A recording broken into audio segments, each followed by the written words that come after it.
当たってるよね。来た。近づいてきた。おお。お。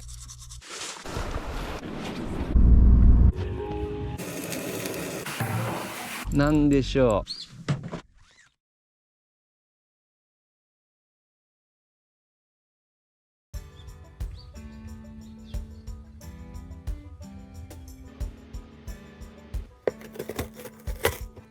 くるー。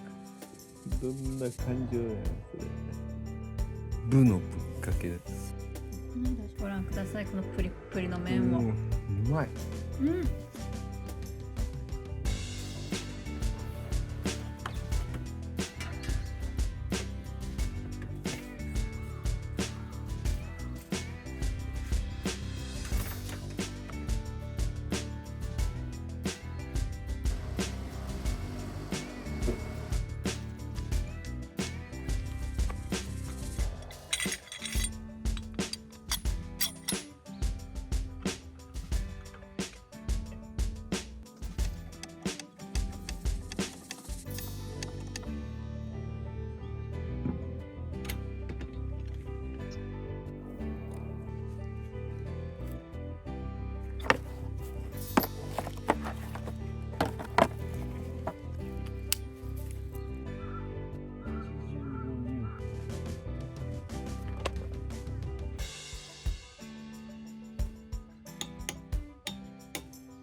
洗車機の下部洗浄で落ちなかったから高圧洗浄機とかで取りたいんだけど、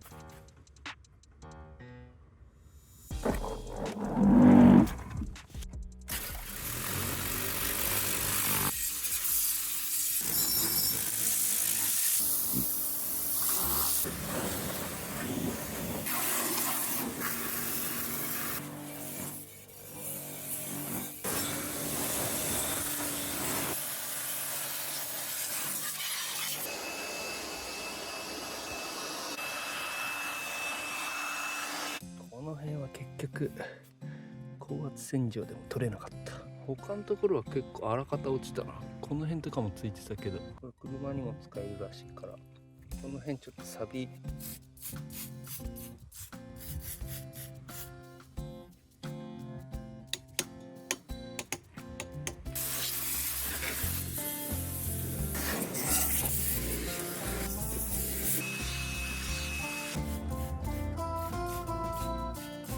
完全に取るのは難しいね。この辺はまだゴムだからいいけど、こことかまあ残っ、なんか専用の除去剤みたいのを使った方がいいかもしれないんで、次タイヤ交換する時にやってみようと思います。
がいる。空お任せください。結局これ持っていくことにした。これがあった方がなんだかんだで落ち着く。そう結局いつも通りの感じで、そうね。この上の収納だけコーヒーケースが増えた。うん横風13メートルはやばいね。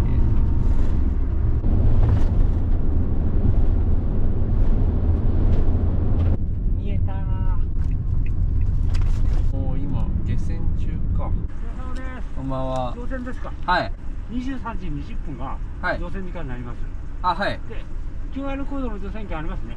はい。 D で、で、はい。 D ですからアルファブラボチャーリーデルタ、デルタ。はい、のレーンに車を止めて、はい。あとは23時20分はい。車にいてもいいし、はい。 2階のラウンジに行ってもいいです。はい。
First floor.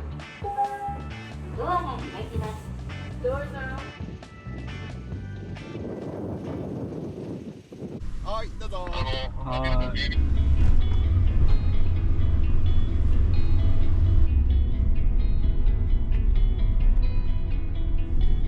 今さ、はい。隣バックで行きますんで、こちらと僕ちょっと行ってあ、はい。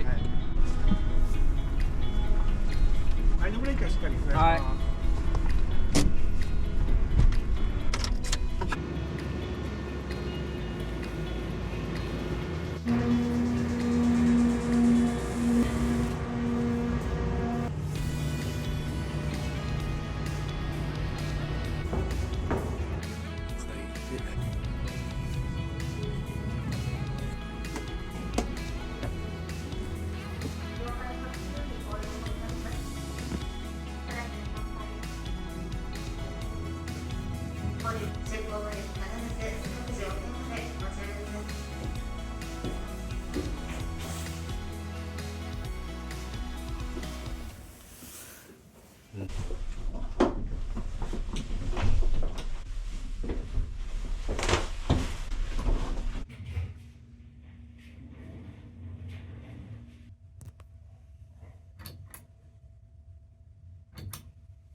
起き上がるときにこれ掴んで。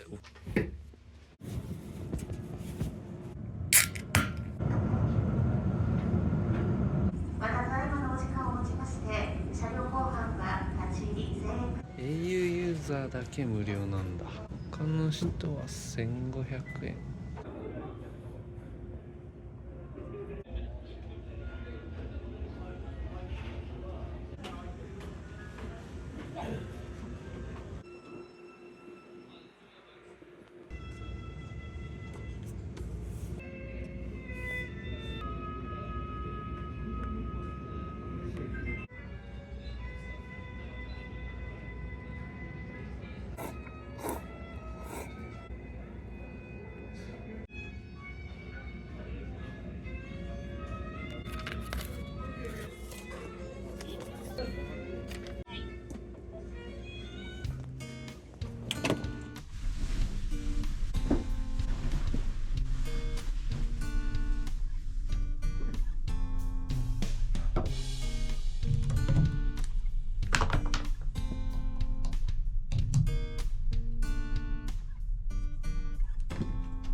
い。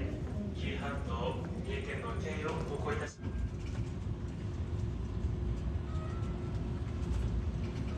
す。ただいま5階 S3 では朝食の用意を整えまして、お客様のお越しをお待ちしております。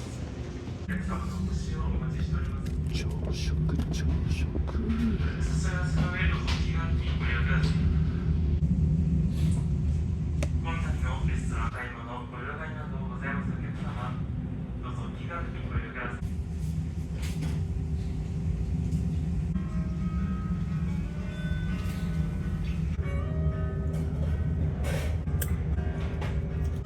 高い。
これ何やってん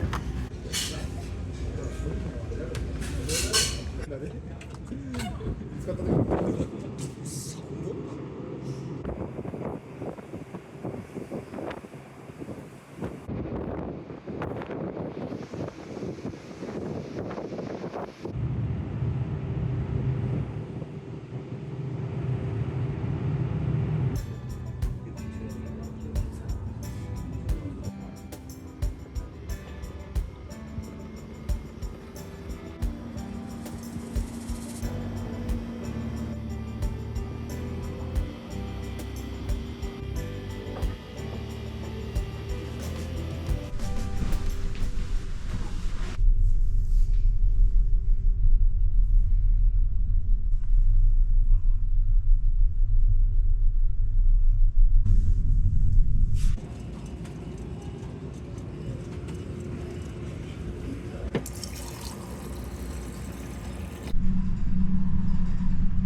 くっついた。3階だったよ確か。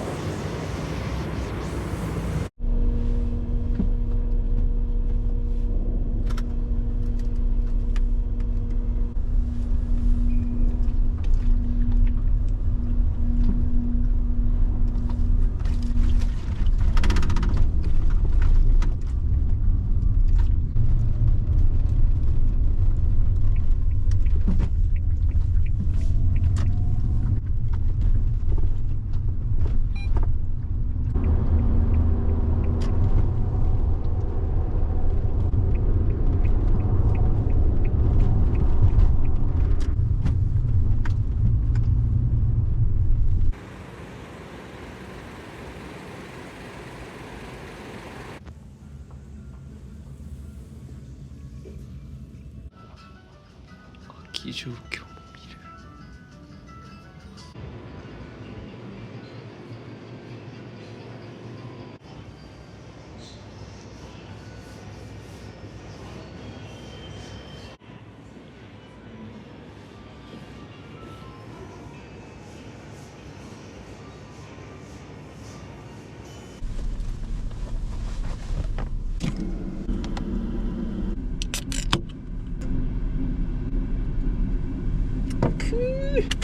九州3ヶ月ぶりぐらいだけど釣りしまくります、基本は磯からの青物狙いで、もしチャンスがあれば屋根に積んでるサップとこの船外機で湾内で沖に出てみたり、とにかく五島に行って釣りをしまくります。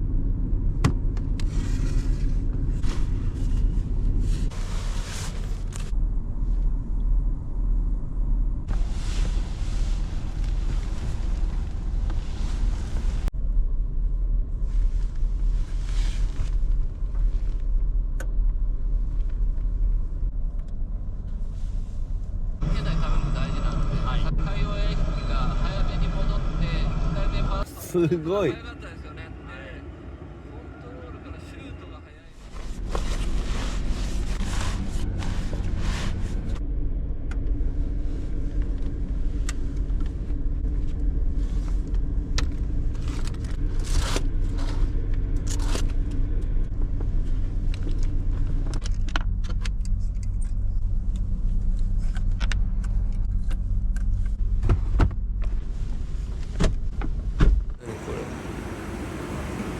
初めて見た。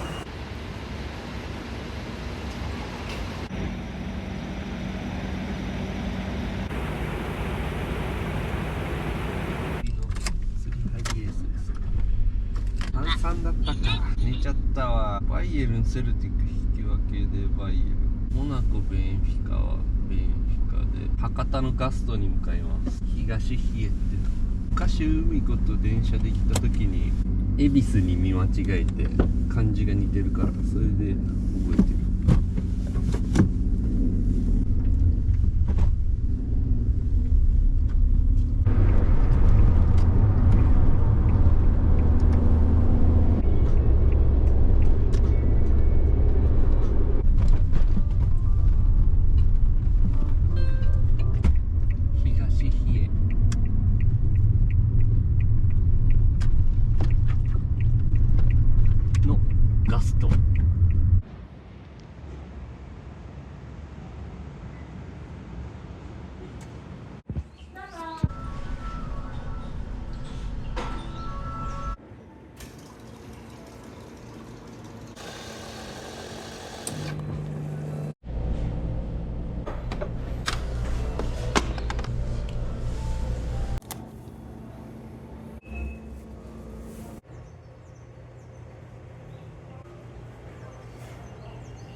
すっげえな。お相手はトータルテンボス大村智弘と藤田健介でした。また来週さよなら。この交差点信号ないのやばいでしょ。あ、もうそこ空港なんだ。近っ。ゆういちさんが教えてくれた空港の横にあるっていうビッグゲーム専門の釣り具屋があるらしいんで行ってみます。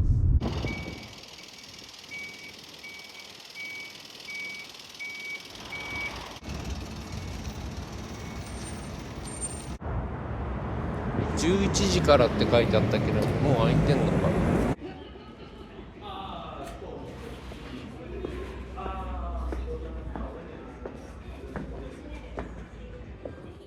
服買いに来たんですけど、ついでにこれも買ってしまった。風が強い日が多そうだから大ペンだけだとやりにくいんで、多分海流。海流。ただね、は分かりづらいらしい。あ、分かりづらい、確かにお店が。通り過ぎちゃう可能性ゼロじゃない。博多弁にはエネオスアプリ入れちゃったわ。一無人あった。うわ、飛行機だ。すげえ。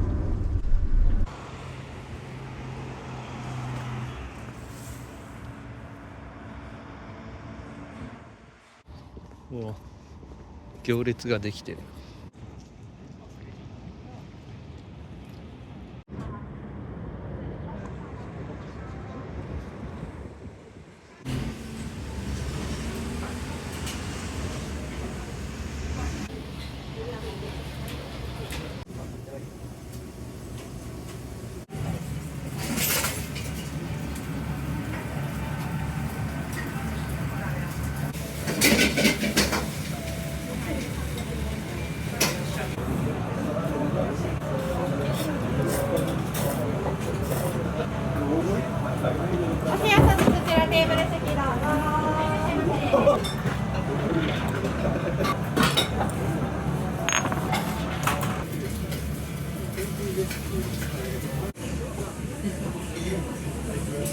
よろしければ乗車金額をお支払い。領収書が必要な方は領収書ボタン。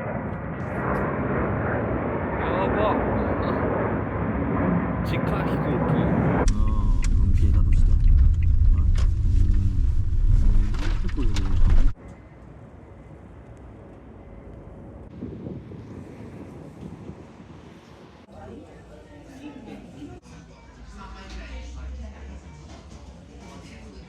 編集はかどりまくった。ほぼ2本分作った。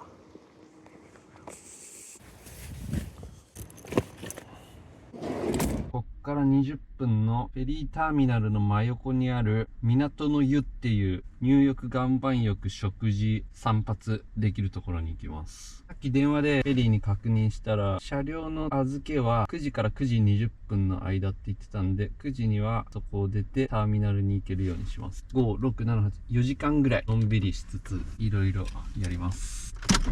髪を切りたい。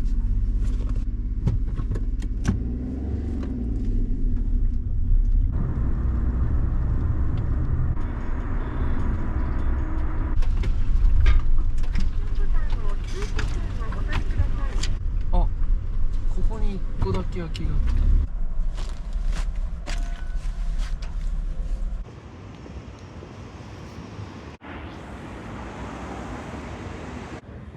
カットサロンもある。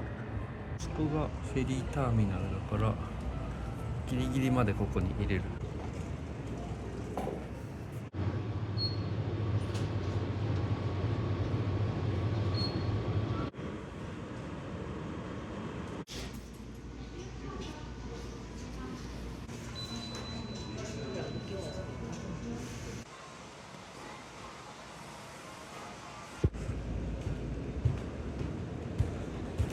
めっちゃ良かった。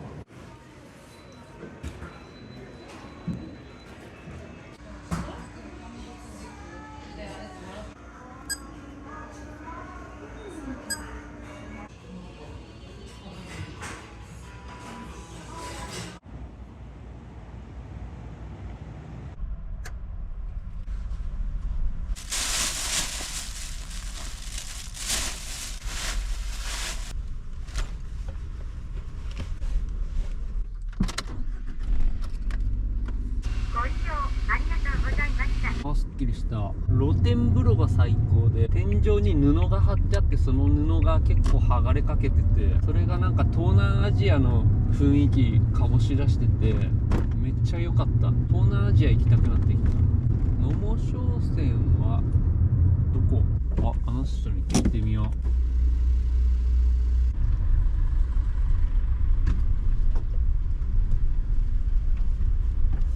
バックですか？いや、頭から。あ、はい、大丈夫。9時から受付なんですよ。あ、はい。ここではい、待ってます。待っとってもらえば係来ますんで。あ、はい、ありがとうございます。ここにそのままいいですか？大丈夫です。はい。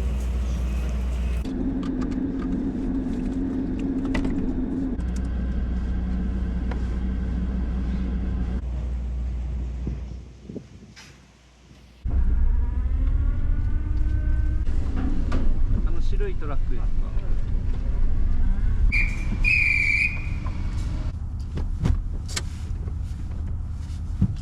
うわ、ここ携帯落としたら海に落下すんな。この2階に上がってなんか受付をするらしい。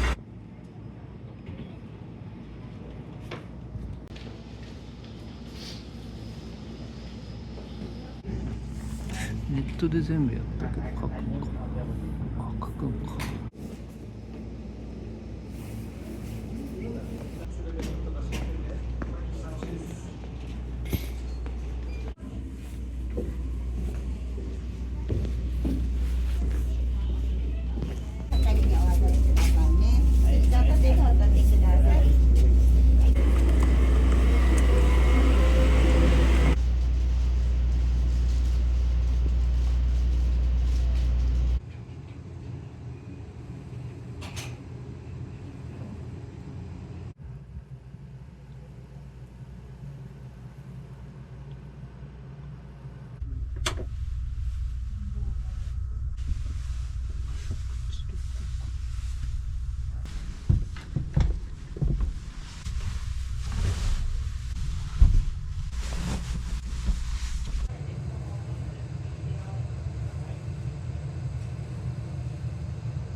福井航空は変身なので、はい、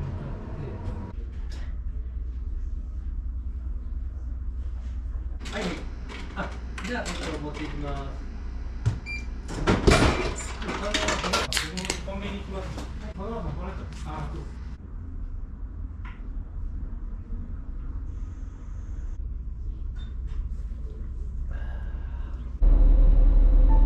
救命胴衣は各室に備え付けてございますので、あらかじめ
寝てたら着いた。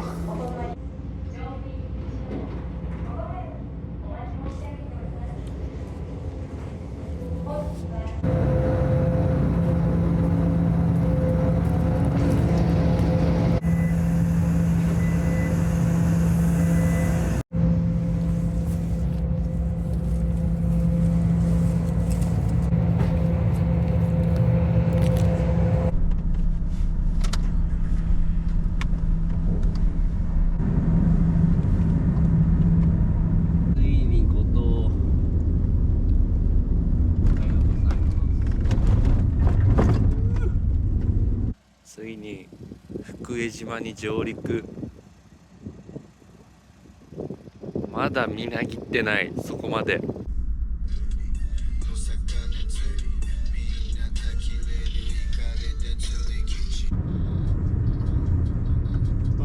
裁判所あるんだ。と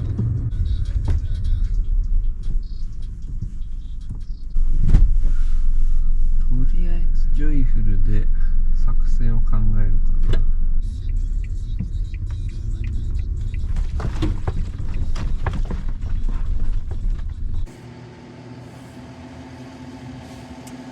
スマホでオーダーで328円でこれは安い。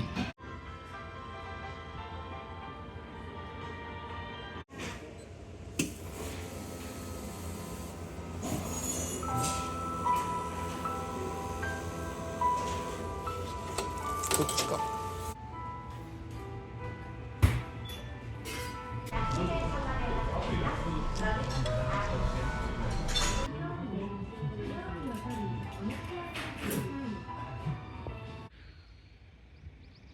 混んできた。ああ、行くぞダイソーに。釣り具の買い取り屋ができてる。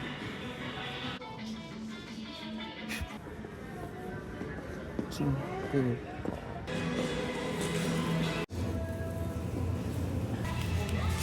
あ、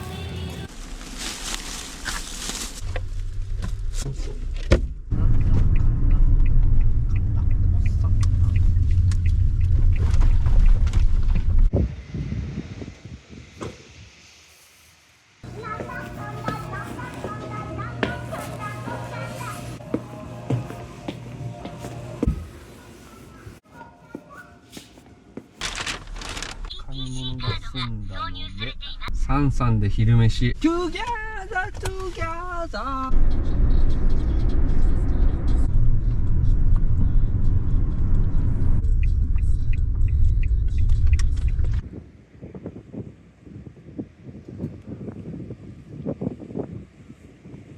予約でいっぱいでした。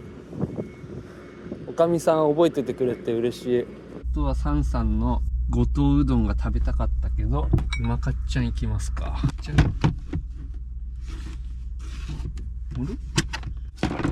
あ、鍋忘れた。トゥルルー、鍋ないからうまかっちゃん食えないな。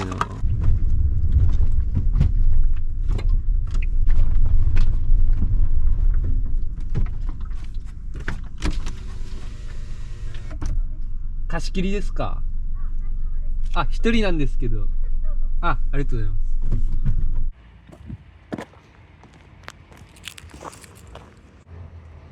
唐辛子。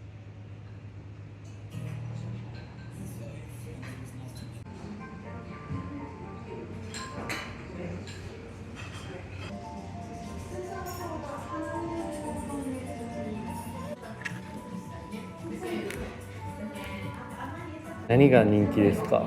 定番だと麻婆豆腐かけご飯。最近よく出るのはこちらですね。じゃあこれください。豚バラ肉。豚バラ肉。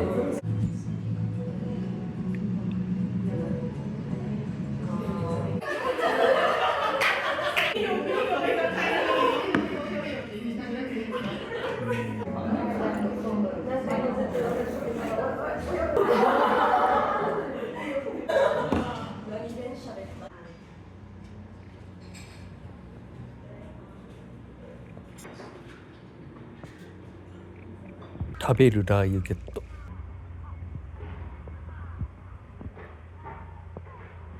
こんにちは。今日また福江に来たんですよ。はい。お風呂って借りることできますか？大丈夫ですか？はい。荒川にいて、これから釣りしようと思ってて、夕方頃お伺いしてもいいですか？わかりました。じゃあまた連絡します。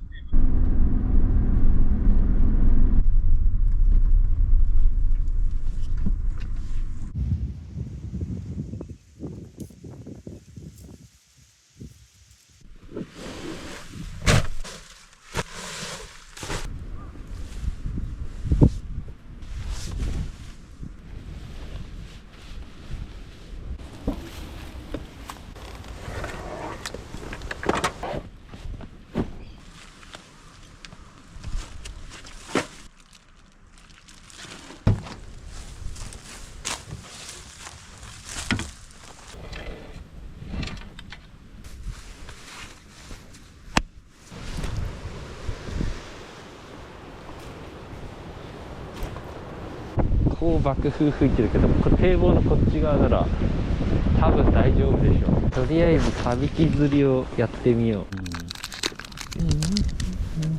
この人何の釣りサビキでアジ狙ってんのは分かんだけど、他に2本竿出してるの何狙ってんのか気になる。小アジ戦火で小アジを狙いたい。てか釣り具収納このポケットでいいじゃん。来弱のポケットを釣り具収納にすりゃいいんだよ。釣り自体が久しぶりすぎてやばいね。重りちょっと軽すぎっかな。トゥギャーザトゥギャーザ。カゴにおませをぶち込んで、汁垂れただよこれ。じゃ汁垂れるにゃん。針にオキ網をつけるスタイルが安心感。なんかこれ最初から開いてんだけど、ちゃんと見ればよかった。オキ網をとりあえずこの辺の足元に。今年初釣り。糸が出ていかない。もう来た。なんか一投目でなんか来た。ベラ釣れ、一投目でベラ釣れた。五島初フィッシュベラさん瞬殺だね。フィッシュ一投目でいきなりやば。結構引いたよこのベラ。ずっと一人でいると独り言が堪能になってくるね。早くおてつさん来ないかな。フィッシュ。じゃあなんかさっきより奥に行った。よし2投目。厚着しすぎた。熱い。さらしを狙う。結構深いね。来た。食った。さっきのベラと同じ引き。ベラ2匹目。餌ついてないところに食ったね。ベラってうまいのかな。小さいですねあんた。なるほどね。ベラが回遊してますか。回遊っつうかいるだけだろうけど、これでちょっと釣りの感覚を取り戻して。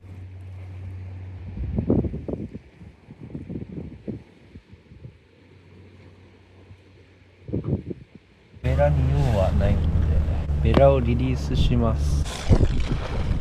どうよこれ、沖側に移動しよう。コーヒーも飲みたいな。いや、後藤すごいわ。入れて1秒で魚釣れたわ。さすが後藤。モッサーだなんでも。ルアー投げたらどうなんだ。ダイソーアームならちょうど投げやすいぞ。ほんならここのエーソンの継ぎ目、こちらにオキアミを落とします。なんか当たってるより当たってるよね。来た。お、違う魚だ。2種目、多分スズメだよ。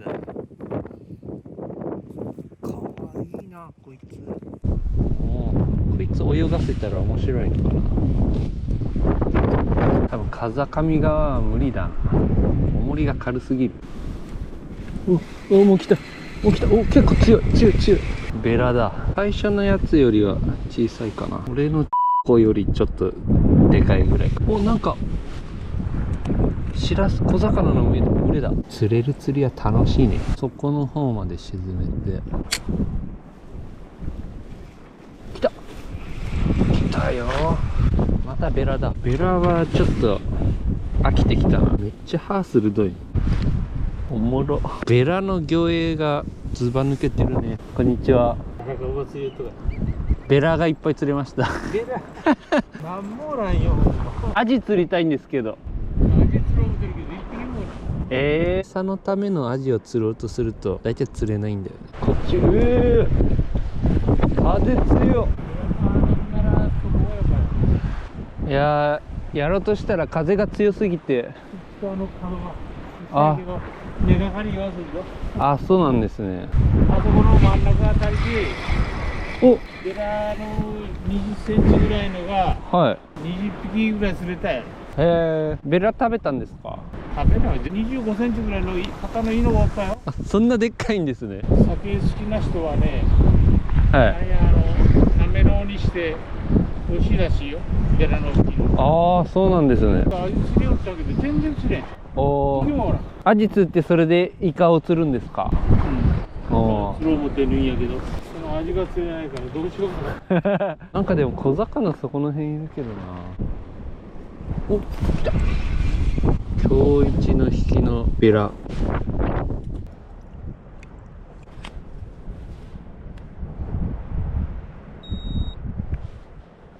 いいところ。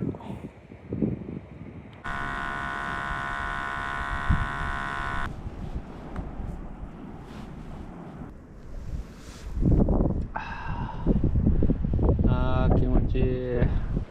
3種目釣れた。3種目フグ。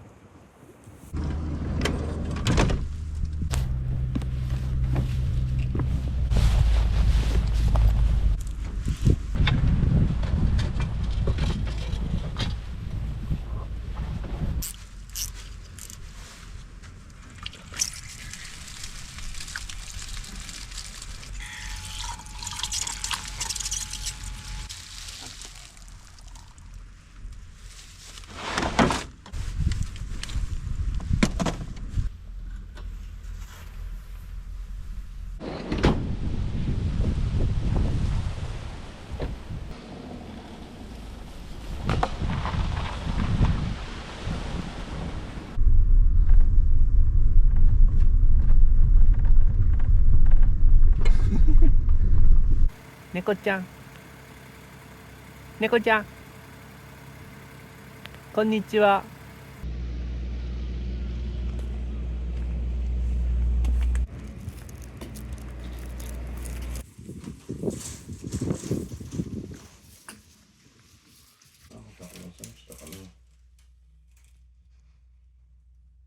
最高ですよ、こっちの方が。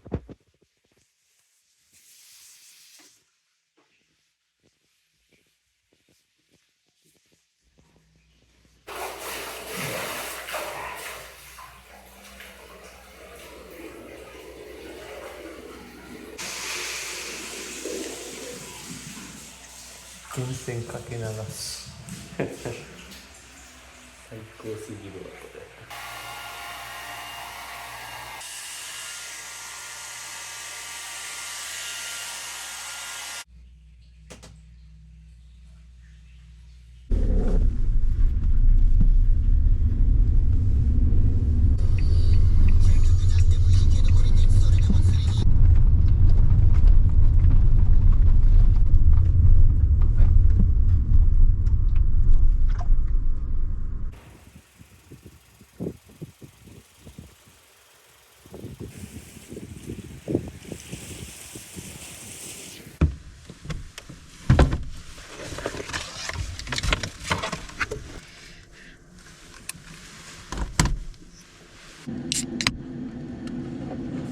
乾杯。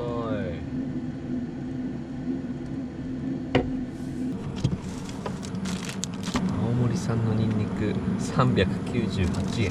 ニンニクが譲れないかな。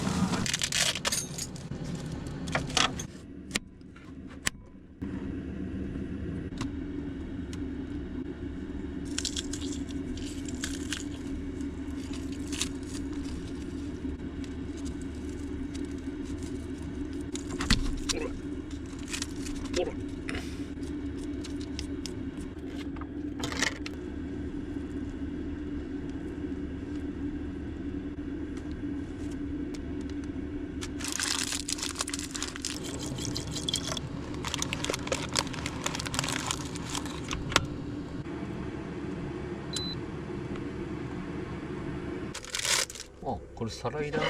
これがそのまま皿になる。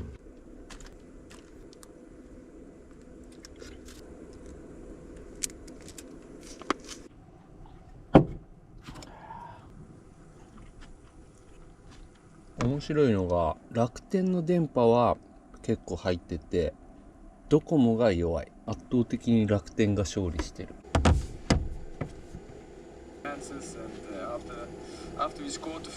Yeah, that's always very hard for a player in every part of the season, let alone in.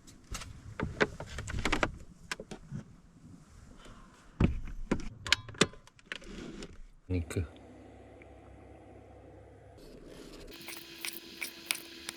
ニンニク味噌豚丼。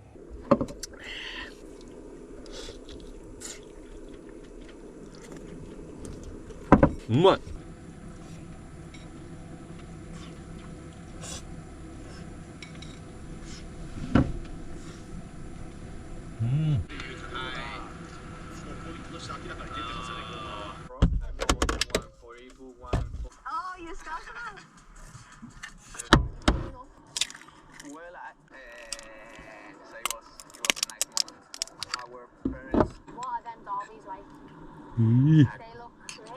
ニンニク入っとる。I used to have it in English, but then I realized that one of the apps. Why don't you start making some? No, name, number. Oh, and it's on the spoon. Why then? うめえ。これやばい。It's like an actual off.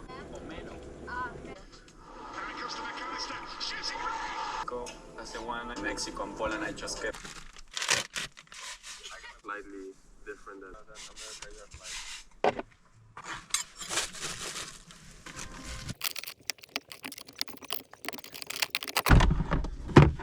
暗すぎて怖えわ。今日はもう寝る。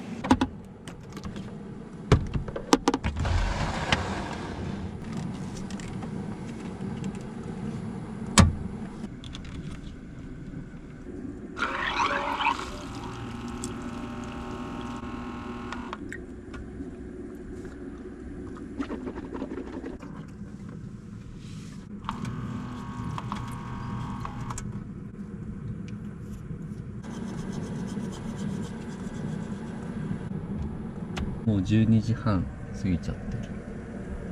なんで一旦もう寝ます。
ニ跡だらけやん。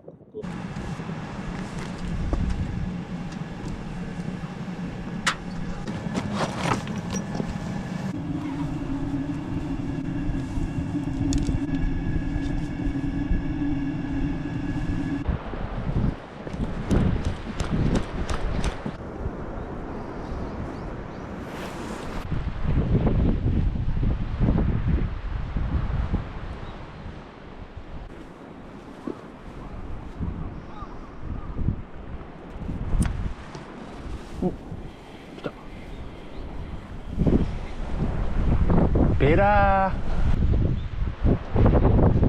結構飲んでる。よし、センキュー。さっき小魚結構いたんだけどいなくなったな。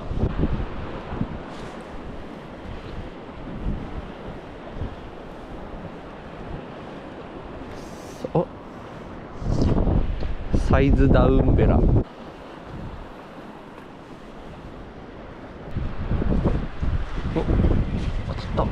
ちょっと投げたらサイズアップしたベラが。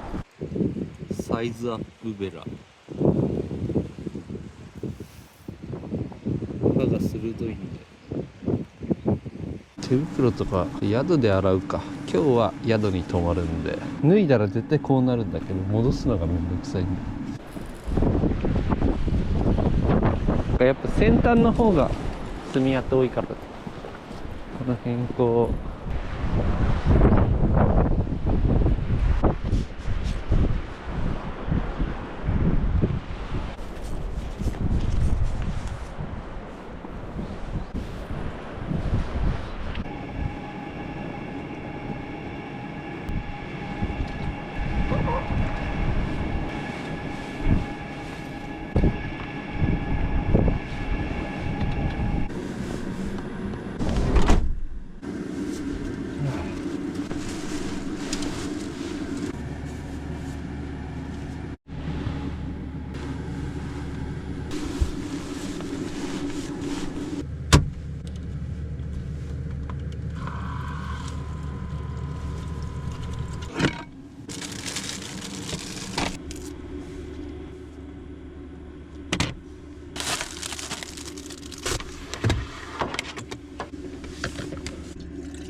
なるほど、そうなるか。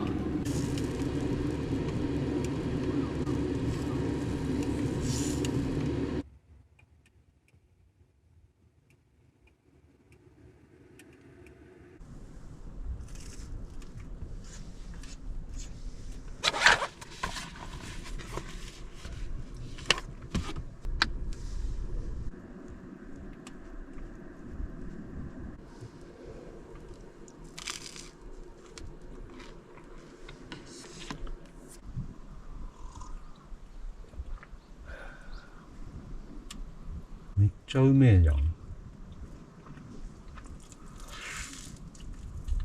いけるわこれ。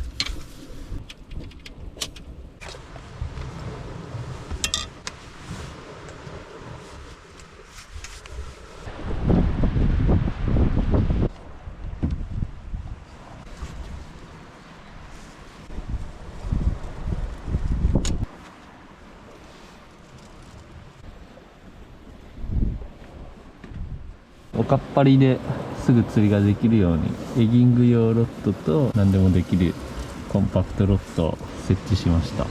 この状態で朝を迎えてればすぐに地合いをつかめたかもしれないんで、ちょっとしばらくもこれでいきます。サップで使う釣り竿をここ置いてたって、どうせサップってサップ自体が準備時間かかるからあんまり意味ないんで、最初からこうしておけばよかった。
防犯警備の会社。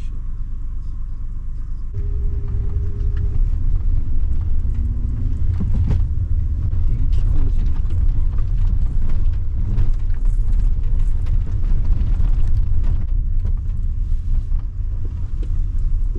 教会があるんだ。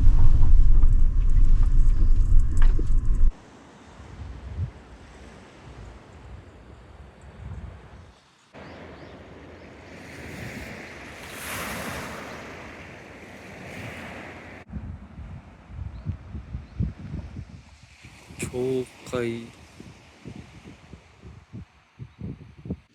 ジンの蒸留所。前雄一さんがくれたジン、ここで作ってる。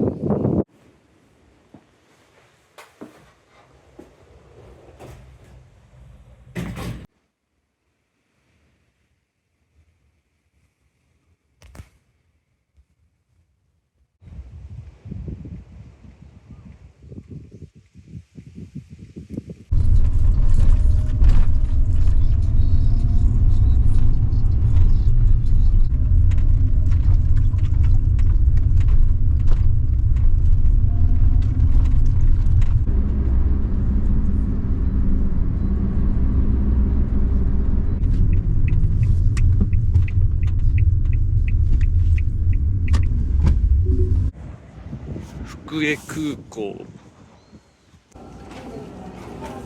福岡と長崎に行ける。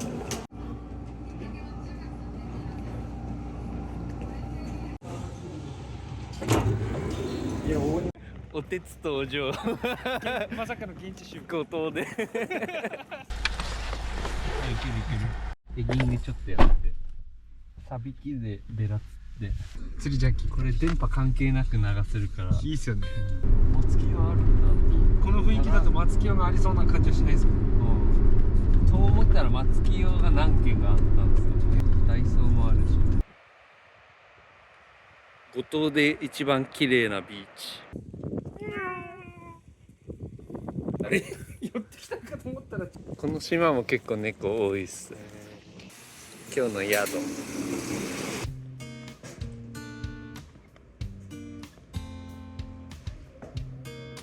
意外と五島寒いっすよね。昨日びっくりした。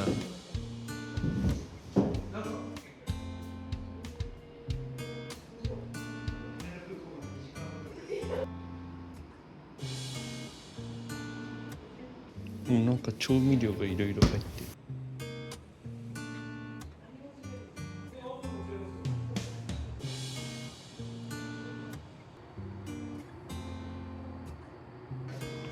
ランドリールーム。おお。あれここに干すやつもあるんだ。何これ。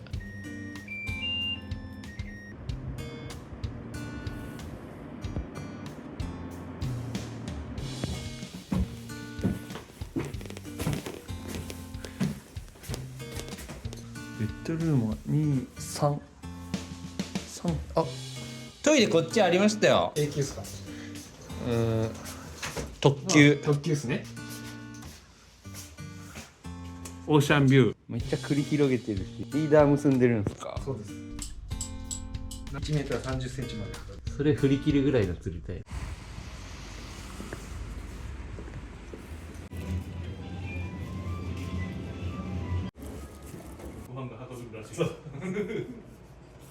たっちゃん脂身好きですよね。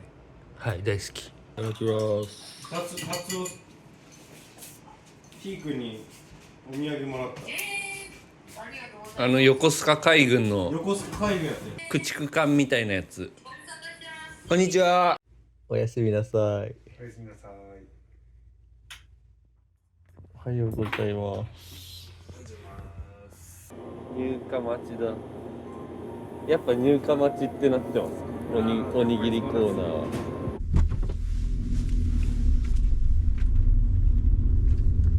違うんじゃないかな。なんかこの色のピクシスだった気がする。あ、ハイゼット。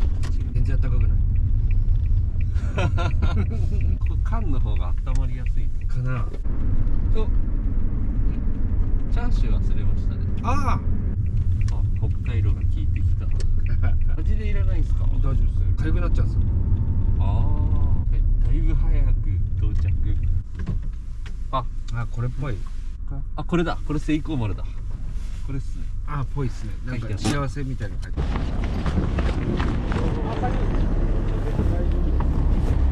る。わかります？別れてから釣りします。いや、なんでこれはどっちでも逆に一人だと心細い。さ、できれば3人の方がいいか。中入ります？中入りましょう。あ、ライト忘れちゃった。はい、上がってます。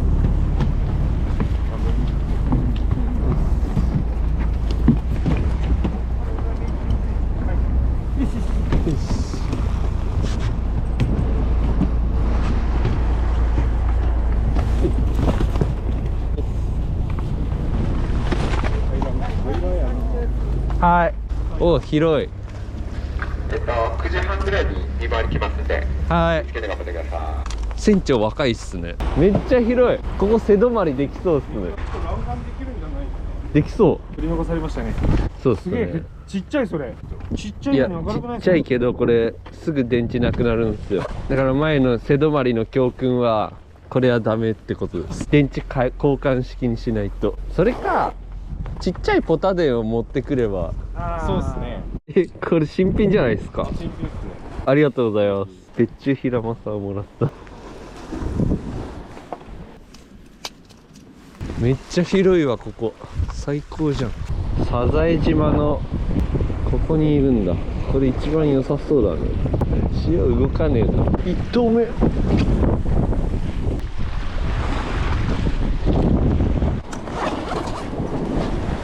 寒いけど北海道が結構効いてるな。4箇所張ってるんで、背中、お腹、太ももに2個。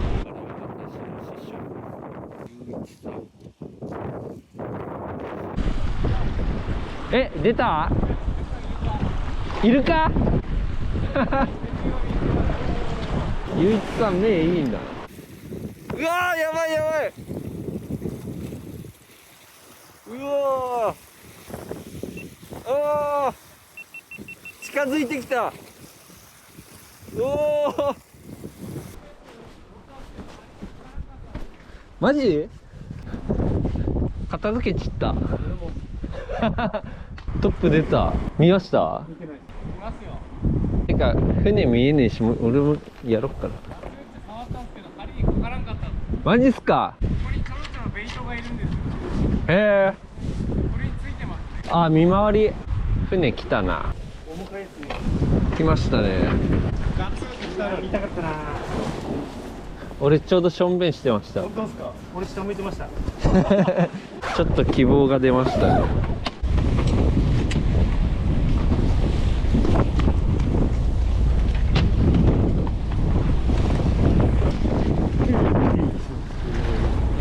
オッケーです。1回だけ。一回だけさっきジグで1回当たりと。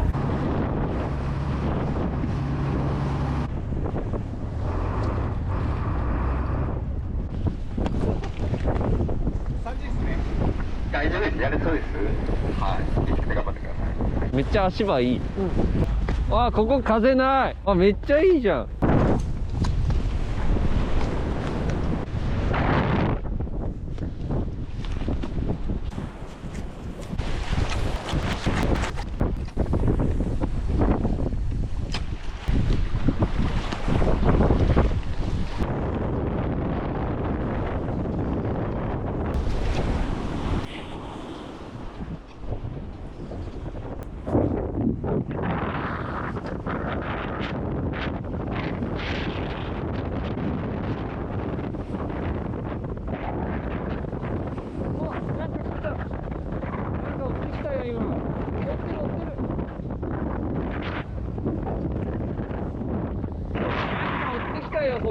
あー、平鈴木惜しかったな、今の。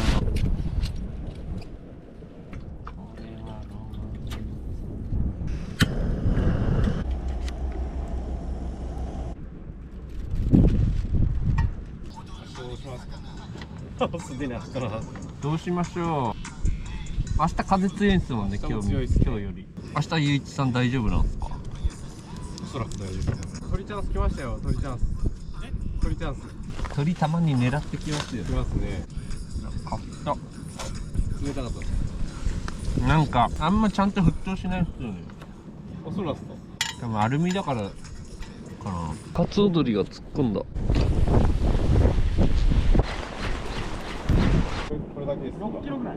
6キロぐらい。十分っす。ドラグを測るのにも使える。俺もやりたいそれ。5.3。 5.3 結構締めてますよ。 7.5。これで 7.5？ へえ、結構締めてんだけど。そういう感じなんだ。初めて測った。重すぎてもバレたやないですか。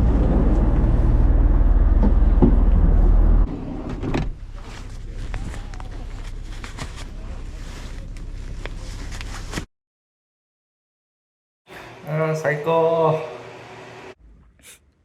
ぐっちゃぐちゃやん。おてっちゃんの方が綺麗だね。乾杯。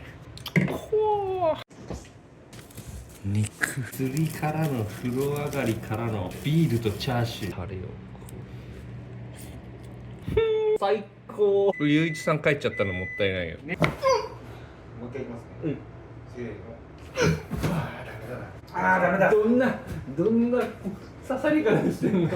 最悪は五島に置いて帰るしかないですよね。7万の差を固着して分解できなくなった。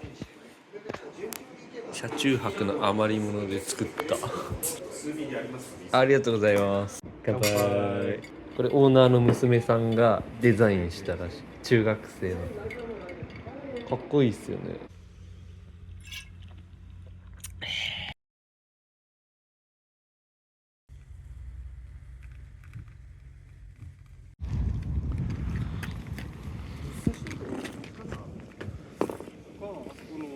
ぐらいから風強くなる。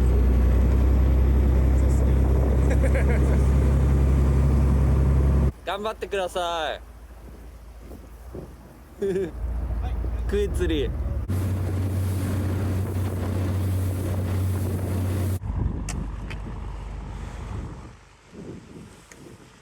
何島だろう。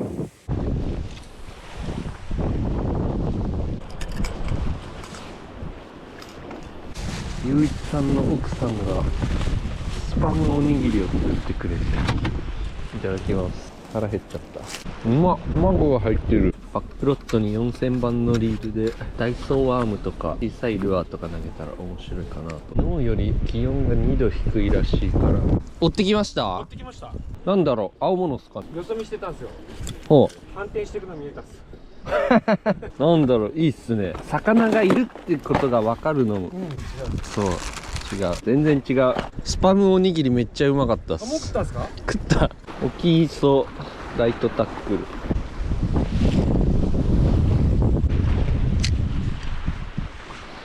お、食った。なんか来たなんか来たぞ。あ、全然大丈夫です。初フィッシュ。デカめのベラベラかーい。ワームでベラ釣んの初めてだな。寒っ。いいっすよね。めっちゃいい。早巻きもできますよ。若干やりづらくないですか、ここの磯。いやいや、でもそうでもない。うまっん。すぐ投げたいけど、これが邪魔で。ああ、ラーメン食うとしたらここですね。宇賀島、多々良島、サザエ島。あ、ここが快適すぎて戻りたくない。ここあったけえわ。おーい。おてっちゃん。世界。え、せがえもう来たんすか？やば。めっちゃいいとこにいるけ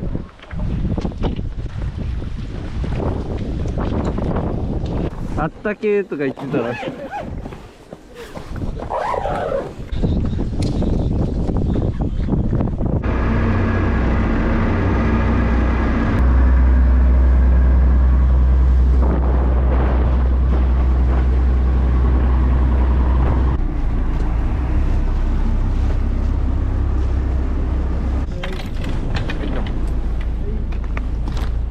こんにちは。どうも、はじめまして。はじめまして。海してパッと見たら反転してる。もったいな。ここ広いっすね。その裏まで多分行けます。すげえ。めっちゃ穏やかっすね。めっちゃ穏やかです。あとすごかったですか？すごかった。はい。やりにくかったっす。たまに鳥が飛んできて、俺をサバを持っていきます。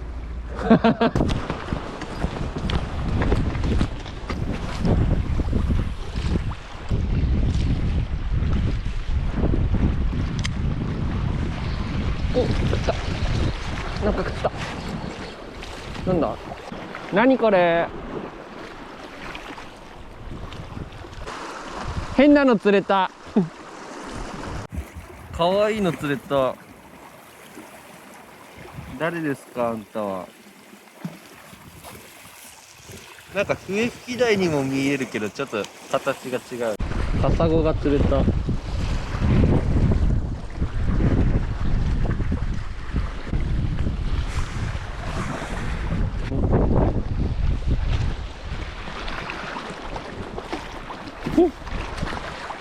煮魚がちょっと熱いのかな、この辺。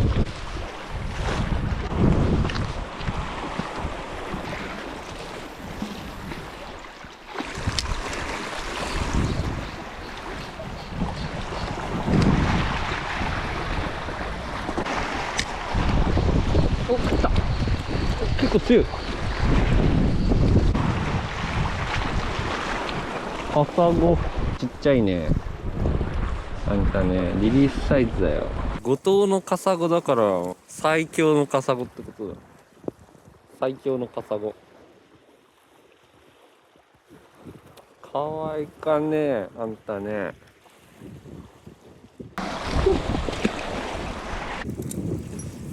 重りの先にサバがついてるだけ。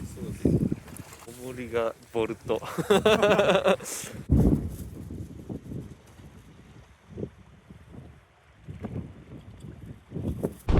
座りがいいとこじゃないと。うん。はい。お借りします。どうぞ。これ調べたらなんか19000とか出てたんあ、ですけど。そうですね。1個見てもらって。俺これにおてつチャーシュー乗せようと思ってる。ああ、いいんじゃないですか。おお。今日4時までですからね。全然これからっすね。唐辛子せっかく行くのにお腹いっぱいで食えないと嫌だなと思って早めに食った方がいい。残り汁とこれで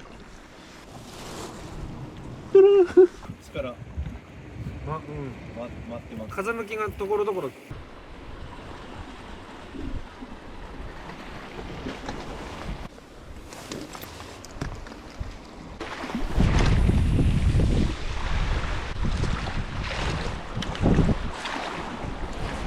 師匠がコーヒーを入れてくれた。左右で熱っすげえ、ばっかりです。こんな熱々になるんだ。ここが完璧じゃない？ちょっとジェットフォイル欲しいです。買っちゃおう。ガチャガチャやんなくてもいいし、メスティンやってガスセットしてみたいなのがあんまり楽です。楽そう。昨日より魚っけないっすね。でも昨日より釣れてるじゃないですか。アームでね。ベラはちょっと自己記録更新。今ちょうど下げ止まり。お、なんか来たぞ。ちっちゃいの多いな。オッケー。カサゴのうんこまみれになった。お、来た。お、なんだなんだ。これ強えと。ちょっとサイズアップカサゴじゃん。かわいいかー。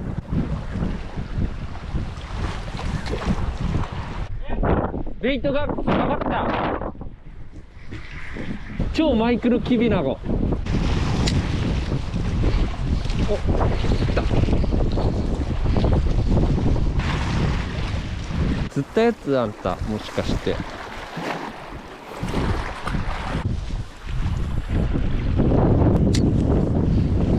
お、来た。来たぞー。カサゴ。全部同じぐらいのサイズやな。手乗りカサゴ。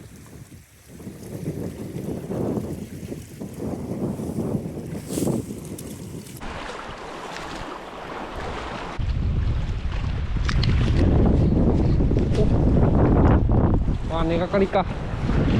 根がかった。あ、かかってな、釣れてた。根に潜られてたんだ。おお、でかい。サイズアップ。ワーム強いっすね。こいつギリ持ち帰れんじゃない？あ、20センチあるわ。いただこう。0.23 キロ。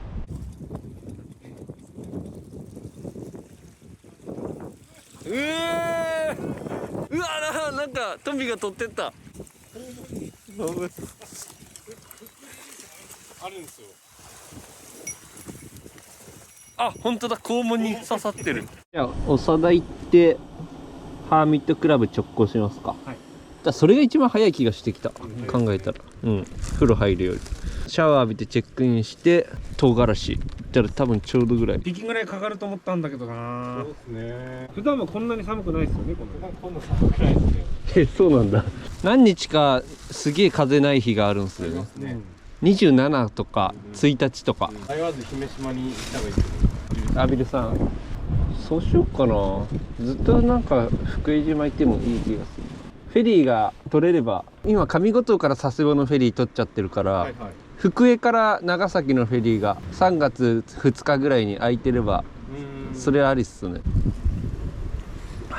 結局知らないところ行っても理解するのに時間かかるから、いきなりそんな超過出ない。あ、映った。雪が待ってる。なんで雪？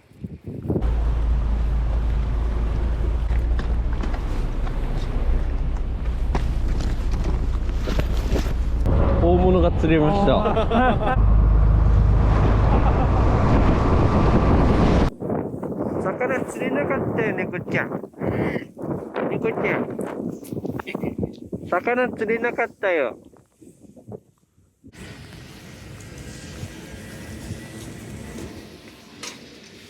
竿を分解するためのグッズを買うんすね。アイスプレー。おてつさん家で見たことあるやつ。五島にも雪が降るんだってのが意外ですよ。粒がでかいな。ちょっとワイパーウィンドウウォッシャーやってください。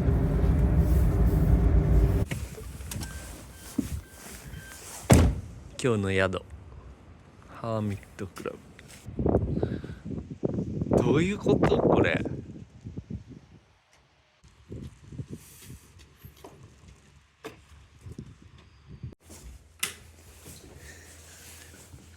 めっちゃいいっすね。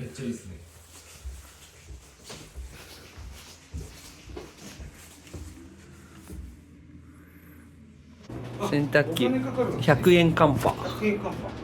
100円カンパ300円。乾燥もすると。乾燥しない。乾燥200円。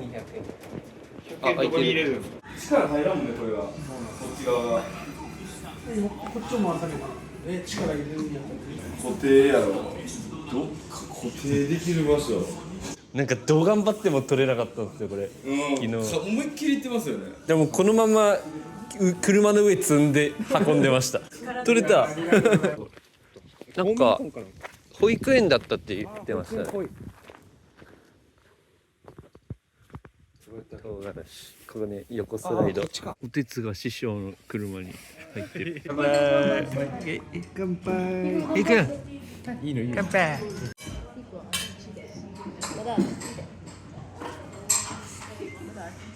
原酒で出してる地元だけの酒がこれなの。いただきます。いただきます。この前行きました仙台。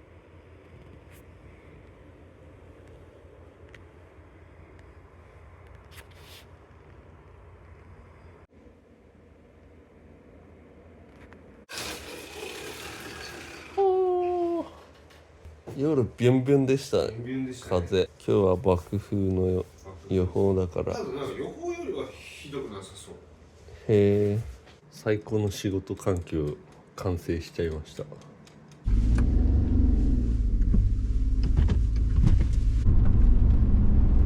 の辺は無風な風の影響なさそう。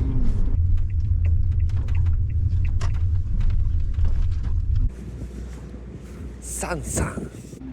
チキン南蛮超うまそう。ごちそうさまです。ちょっと予想と違った、地面からこうブワーって出てるかと思ったら70度だってカップラーメン作れんじゃん。なるほど。風呂としては入れないぐらい暑いっすね。あの辺ならちょうどいいのかな。そこも暑いんすか。じゃあこの辺水温めっちゃ高いっすね多分ね。さらされてる割に風吹いてても意外と荒れないんですよ。公園鹿なんかいるんすね。ちょっとゆっくり行きましょう。行っちゃった。山登ってってる。うわすげえ。ケツがふさふさしてる。おっさった。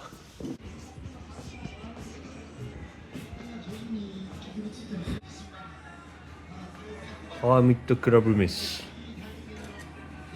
ハロー。おてつさんは魚食えないから、なんか魚じゃないフライとか何かは分からないけど何か分からない魚じゃない何かです。でこれはイカで、これは黒っていう黒メジナ。俺初めて食う。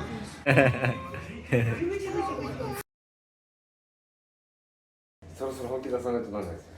そうっすね。あ、膝痛い。はい。Good morning。早上好。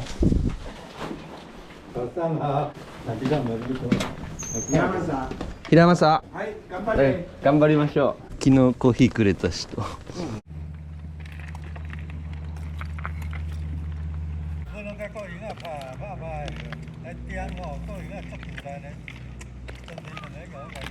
ダーダ。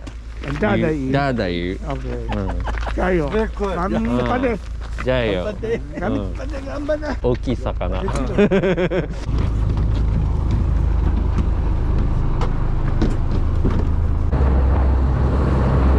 やべえ。マジか。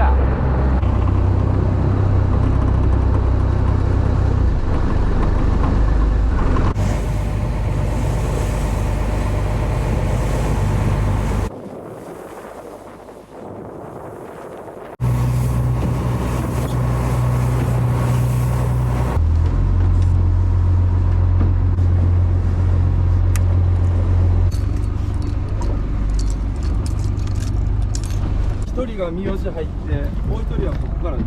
はい、じゃあちょっと先三好を。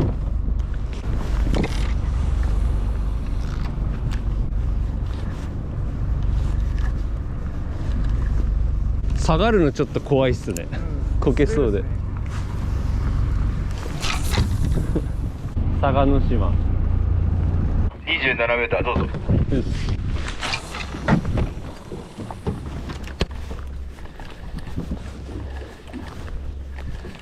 最初につけてたところやばかったっすね。とんでもない映像撮れてました。あ、映像撮りました。撮ってました、後ろから。食べっ子ブースト。目の前で食う時とかもあるんすか？焦ります。大体そういう時って回収中にあもうアクション入れんと10頭に1頭ぐらいただブワーって巻くだけとかもありですよ。あ、はいはいはい。下げ塩っすね。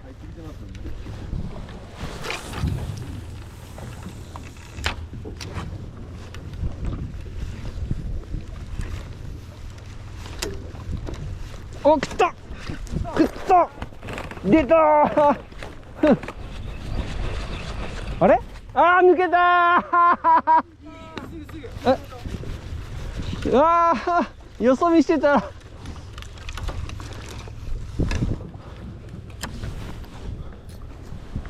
出たなー、マジか。抜けた。完全に油断してた。多分そんなでかくなかった。油断すると来るんだよ。いやでも4日目にして初めて反応が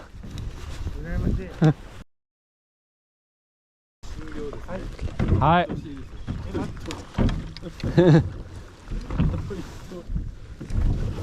あと1頭いいんですか？終わったー。残念。おでちゃんあとまだある。あと10メートルある。ラストー。残念。残念。あー残念。そうです。いただきます。いただきます。あとは車中泊ですか？そうっすね。なんかもう一泊してえなってさっき思ってたんですけど、まあ車中泊かな。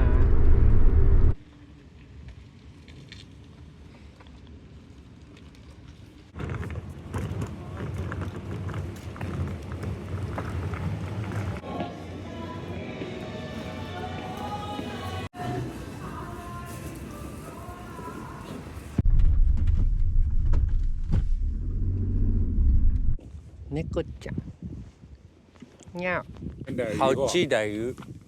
好吃的鱼。美味しい。美味しい。すごいね。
お疲れ様です。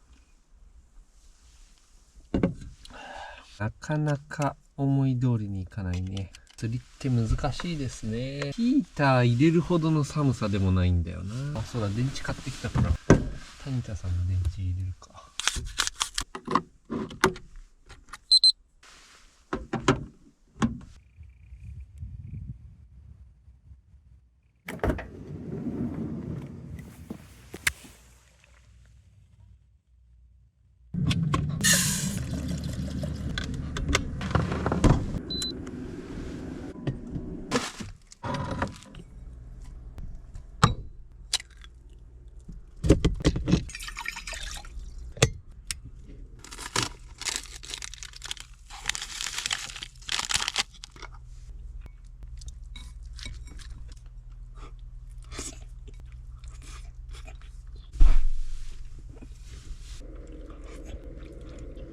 ちゃくちゃうめえこれ。同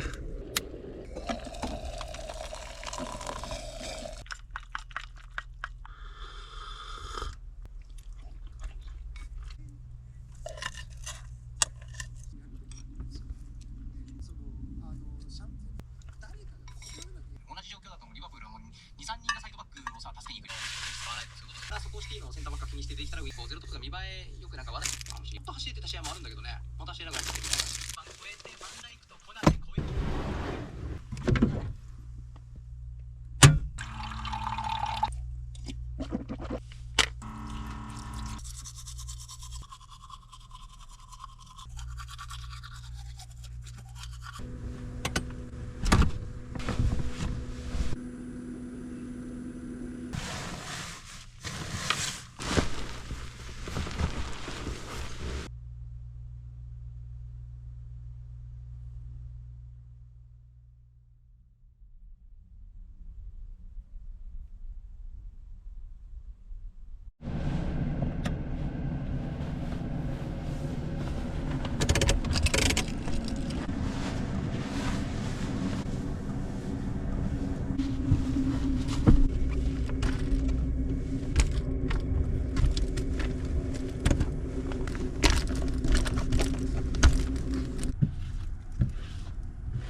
ジョイフル福江。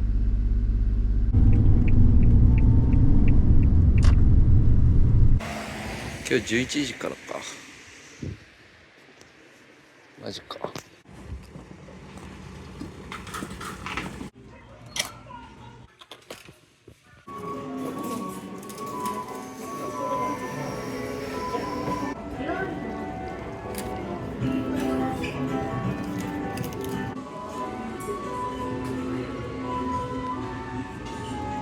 あ、もしもし、明日って船出せそうですか？姫島行きたいんですけど。明日、明後日貸し切りですか？あー、なるほど。わかりました。姫島貸し切りか。きついな。上五島移動するか。上五島ありだな。あ、達夫です。たびたびすいません。ちなみに3月1日ってどうですか？行けそうだったらお願いしたいです。1人です。あ、わかりました。まあ、最悪2人分でも出します。めっちゃあったけえな、今日は。超快適な気温。昨日までが寒すぎたって話だけど。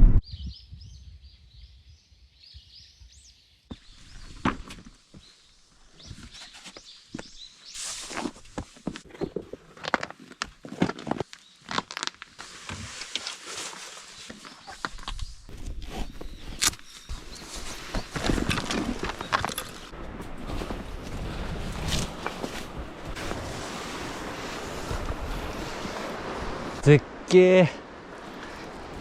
まだ膝が感知してないから痛えわ。ちょっと追い風。ここで夕方ぐらいまで。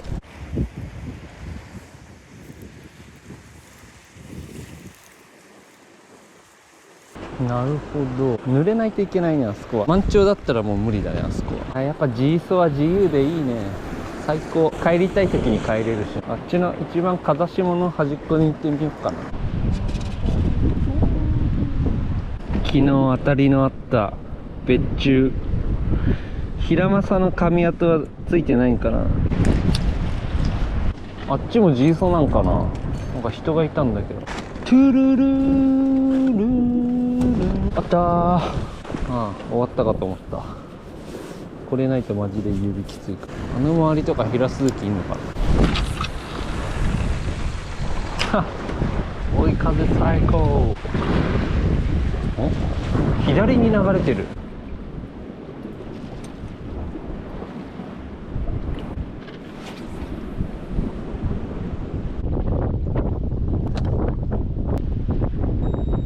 あ、間違えた。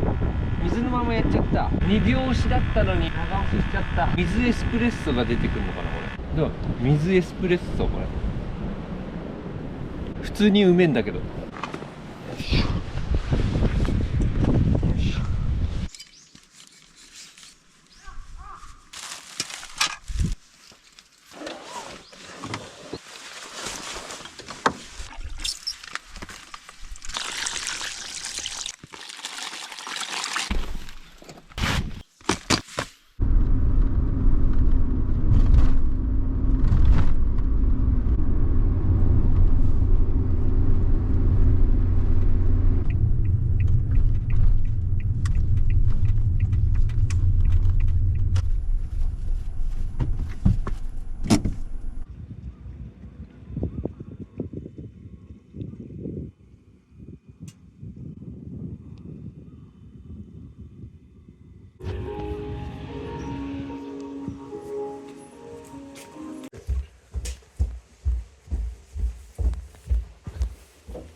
今日も最高のお風呂にお世話になります。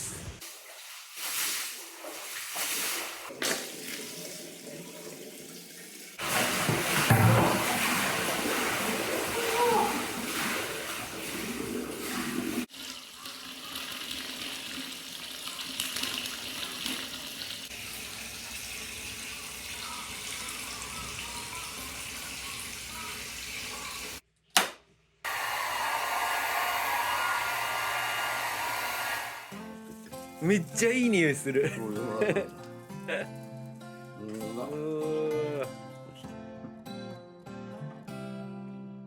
おお、めっちゃうまい。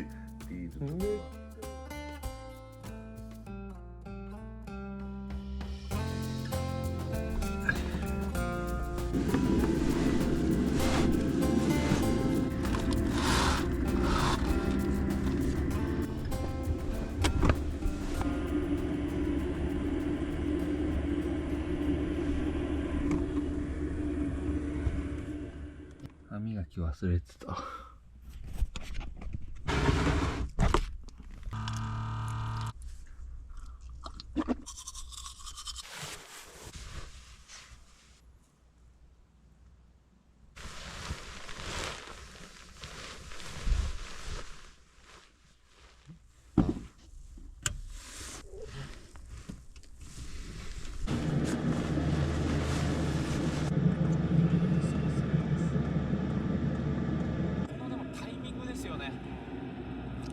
すごい。2-0来た。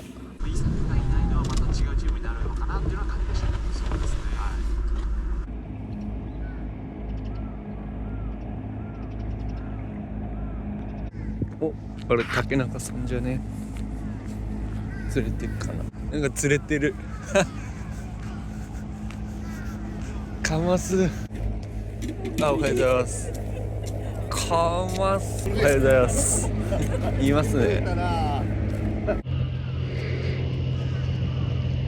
仲いいな、なんか。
非常事態用予備の、ガソリン。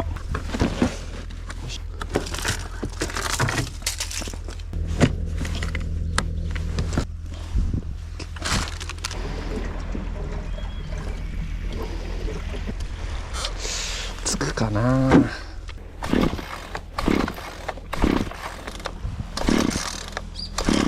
かかんねえ。ちょっとプラグ変えてみるか。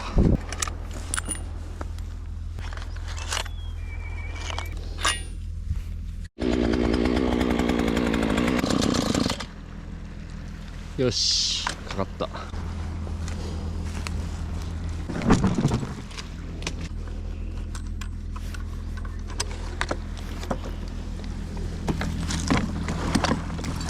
釣りしたい気持ちを抑えながら冷静に準備するのはすごく大変。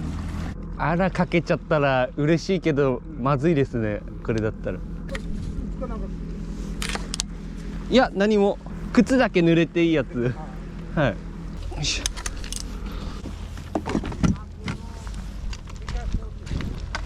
はいはいはい。あ、わかりました。カヌーであっちの方まで来たくしてこうっても東大のとこ。東大まで。あそこは怖くて行かないです。暖かい時期だったけど、まあね。じゃあちょっと行ってきます。はい。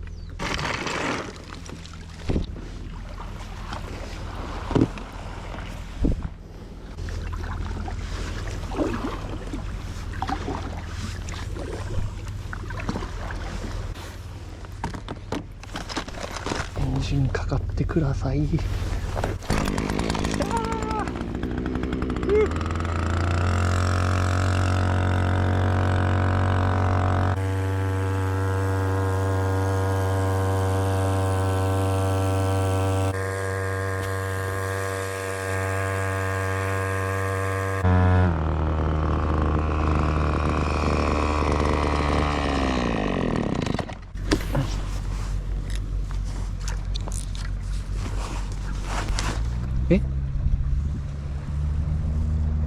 なんか切れたし、急にいきなり不吉だね。こんな細いのじゃダメだよっていう忠告かな。1投目、水がきれいすぎて底丸見えだな。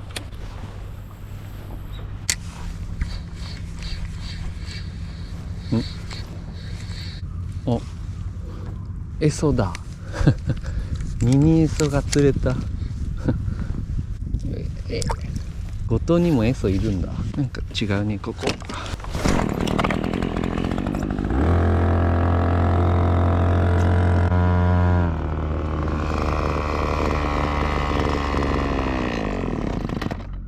小島。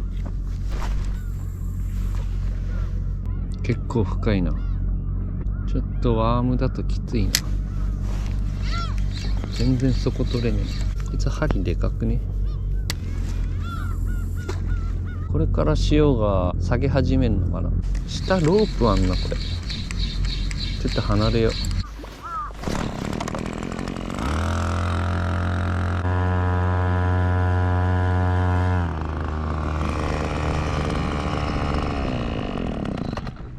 めっちゃベイト見えた。これが崖降りてく堤防。エギでも投げてみようか。ちょっと糸太いけど。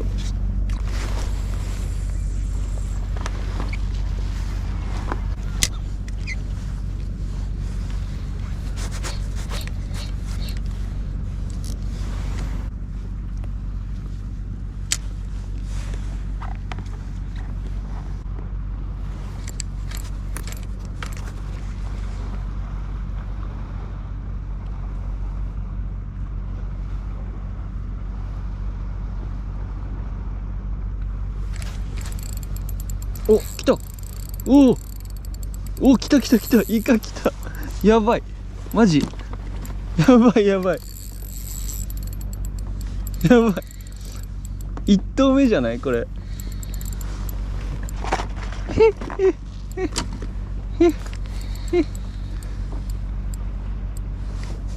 イカだよね。今引いてたよね。イカー。イカー。もう、おお、イカ来た。1投目でやばい。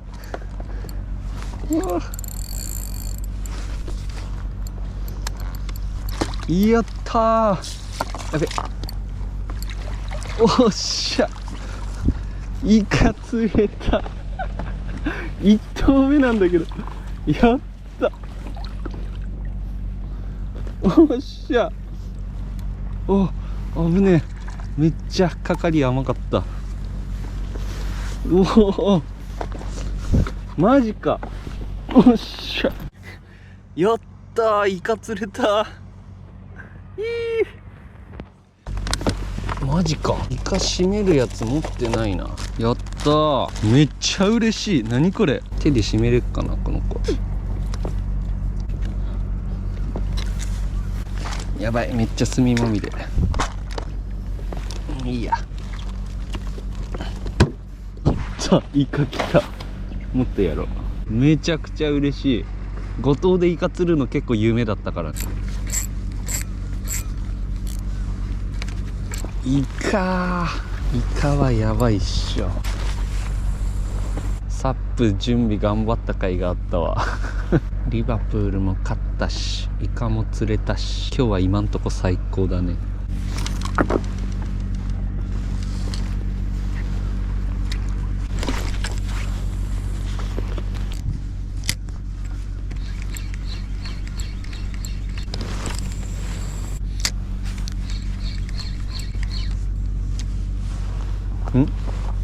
足元に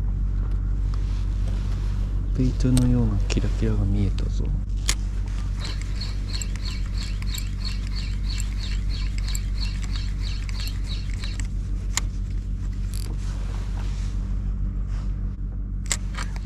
お、来た来た、おっしゃ、でかす、なんだろう、お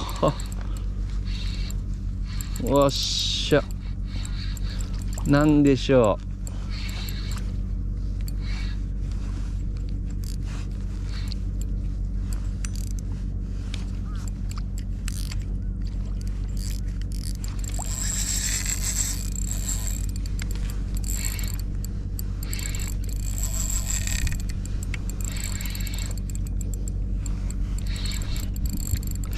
ほう、なんだなんだ、あ、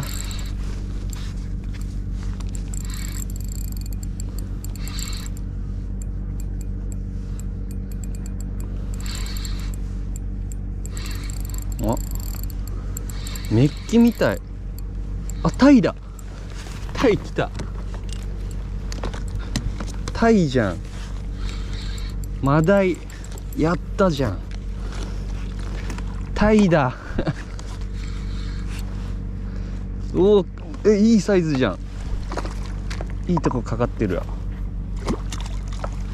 おおタイ釣れたやばいね、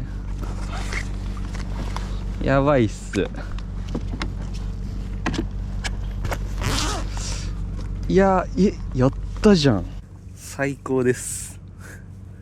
タイ来たー。タイがいるっていうのはなんか聞いてたけど、よっしゃー。着底できたかな。この針にかかれば、あ、でも口切り寸前な感じだったね。あ、全然外れねえ。よし、めっちゃ嬉しい。イカが傷ついちゃうかな。師匠たちに報告した。よし、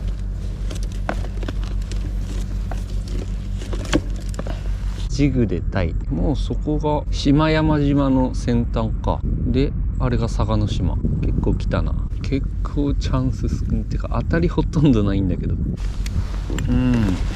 なんかもう満足だな。帰ろっかな。10時か。もう帰るか。明日もあるしな。明日も明後日もあるし。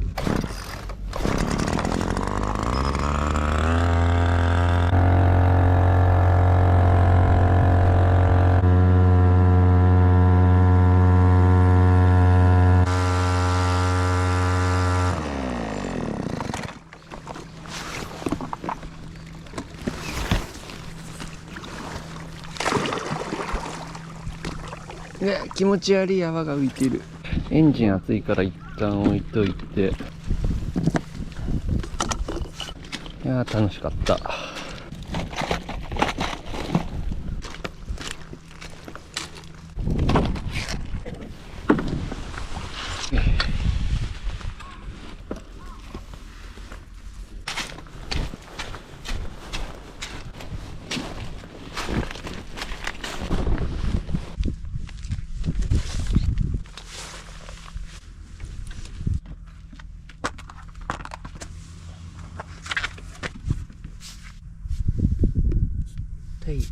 40センチぐらいか。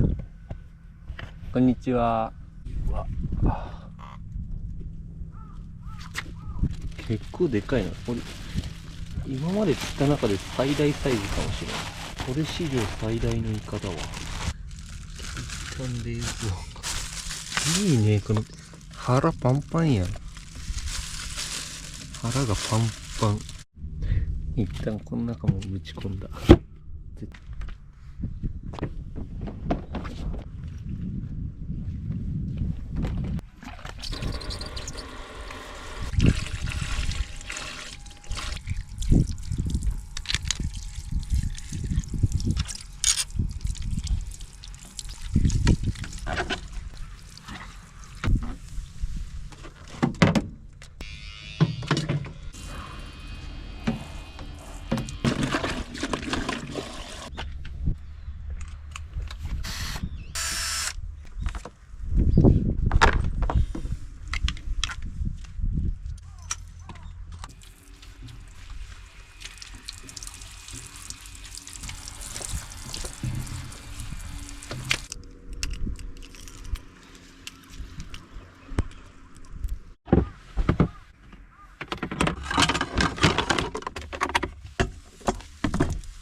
カフェラテ。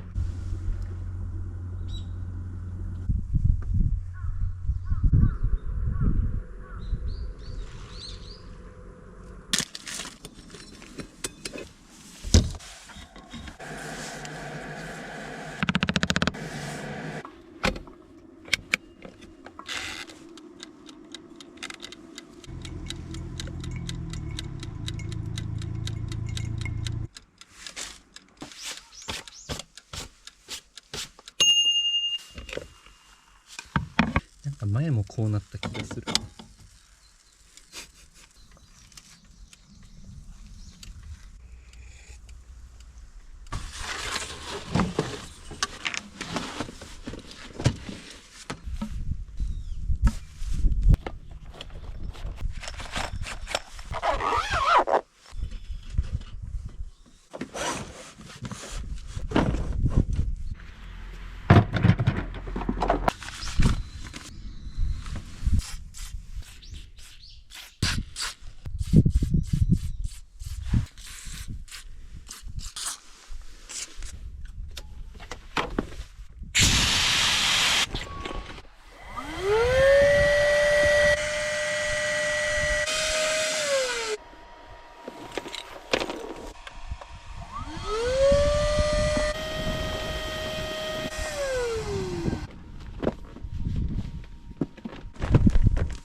同調22、3センチぐらいかな。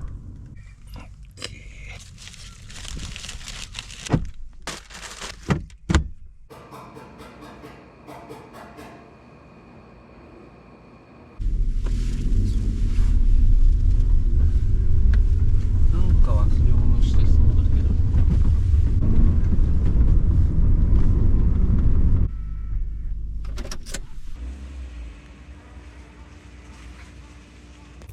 いっか。開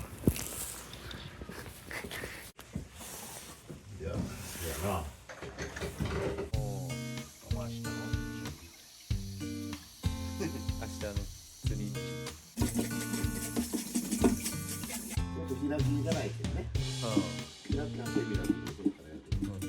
普通にも。気合を取ってね。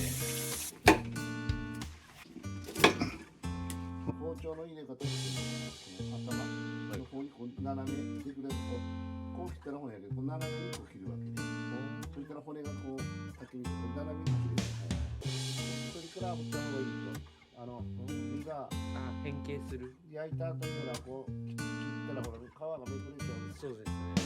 俺はもうこんなそれが俺はもうこういうやり方をするな。うわー。テッカテカになってる。カマスに引火してる。包丁がすごい。さっき釣ったばっかり。形状輸出っていただきます。しかもお刺身。いただきます。はい。最高。うめえ。最高。うわ。大いいよ。いや嬉しかった。このイカめっちゃ嬉しかったです。うまい。いやいただきます。ステーキ最高。ああうまい。ありがとうございます。最高やろ。もサンさん。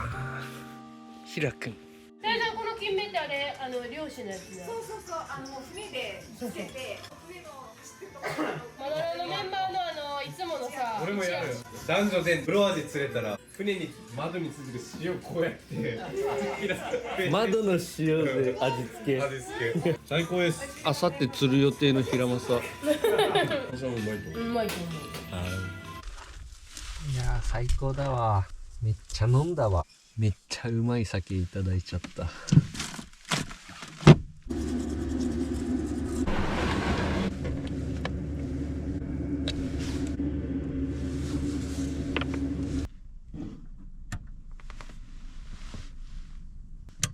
ー、眩しい。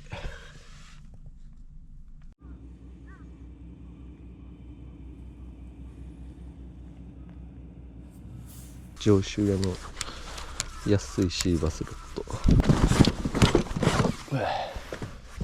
の辺かな。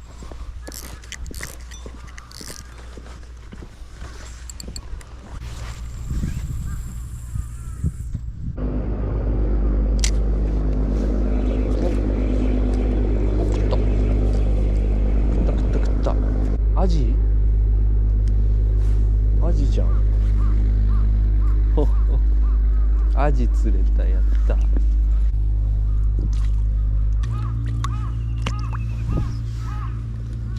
めっちゃ足元だったじゃん。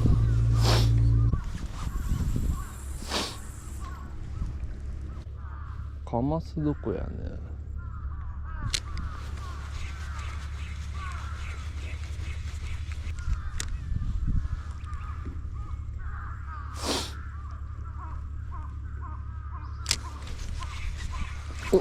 お、強っ。嘘。クソ強くね。あ、これカマスか。カマスだ。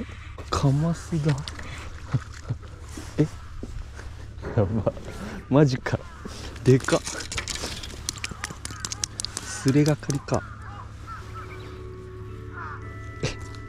やば。でかっ。マジか。衝撃なんですけど。来たな。群れだな。そしたら。マジ根魚かと思った一瞬。アジはジグサビキのサビキにかかって、カマスはジグでした。見えないですね。日によって全然違うっすね。浮き釣りでやるんですね。引き強いですね。今初めてこれ釣ったんですけど、この大きさのは。はい。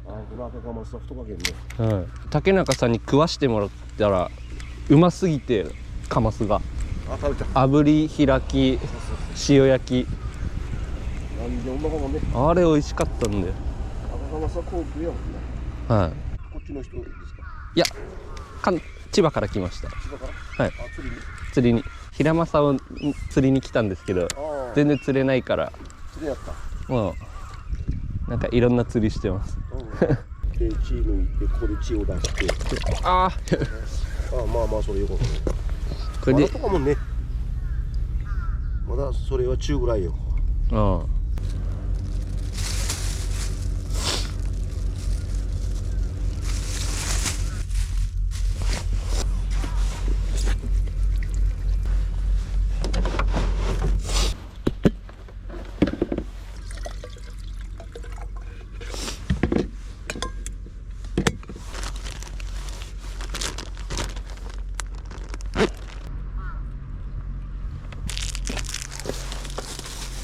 おはようございます。準備中です。どっから出ます？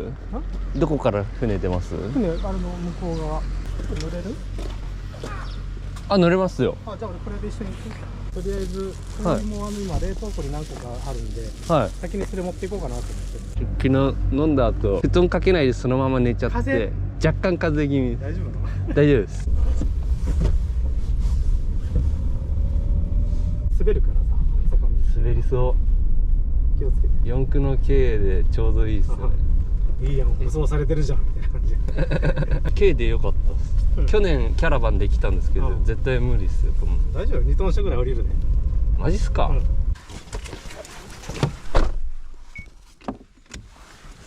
おお、こんなとこあんだ。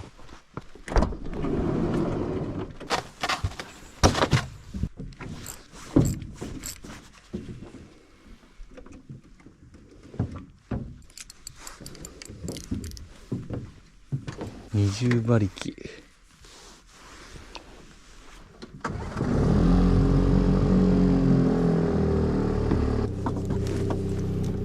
はい、大丈夫かな。大丈夫。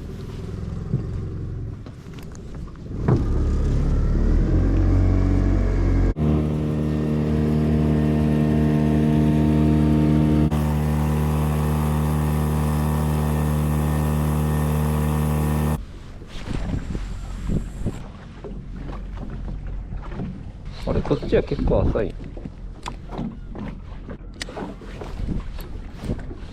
お、なんか食ってた。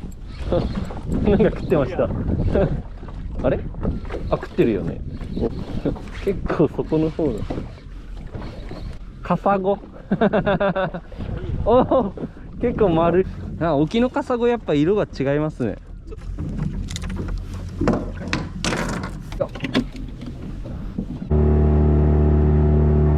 あの丸いキノコみたいのにロープつなぐんですね。おお。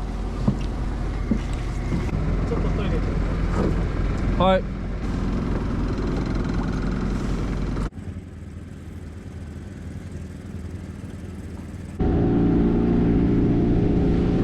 さっきのとこはちょっと浅かった。そうですね。あ、着いた。座って釣りできるのいいですね。これ完全に流してるんですか？いや、ちょっとバックに入ってるんですか？なるほど。小魚いたらこの辺青物とかもいそうですけどね。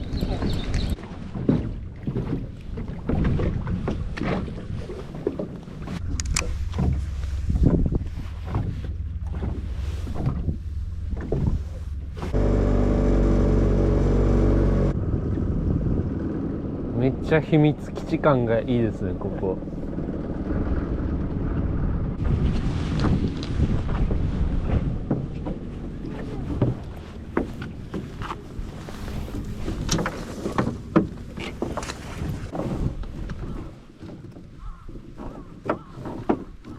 ありがとうございました。はい。カサゴまだ生きてます。すごいっすよね、カサゴって生命力が。唐辛子。エビワンタン麺塩。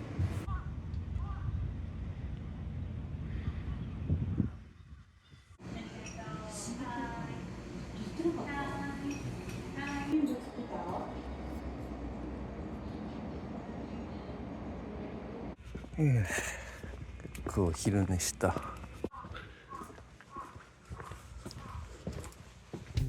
タイのちっちゃいの干物にしたら美味しそう。お頭付きの干物してみたんですよ。いいですね。ほとんど揚げて残ったのでこれって感じ。すごいっすね。湯加減チェック。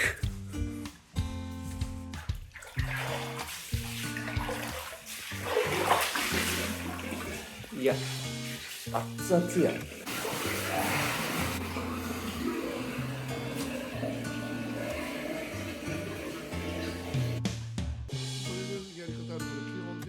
水分を取って、こうして。めっちゃ丁寧。そんな水分すぐダメなんで、冷蔵保存で熟成するけん2、3日。はい。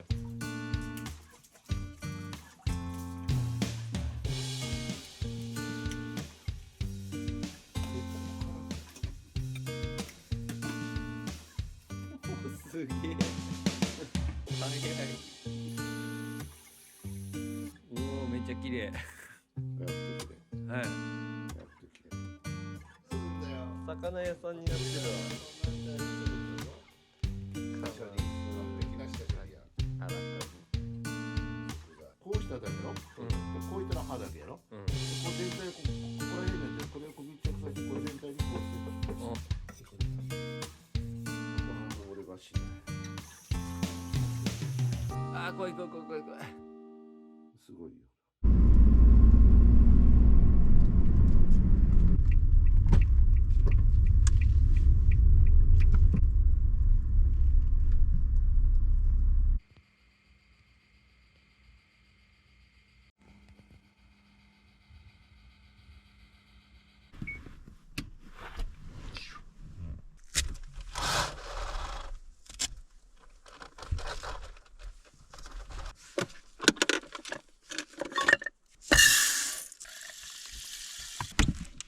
ちっちゃい鯛を鯛めし用にいただいたんで、これで鯛めしにする。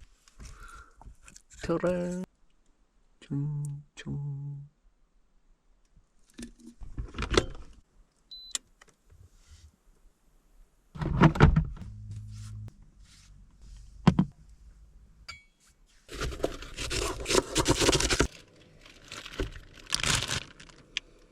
4日経っちゃったけど、味噌汁にすりゃいけるでしょ。若干匂うけどね。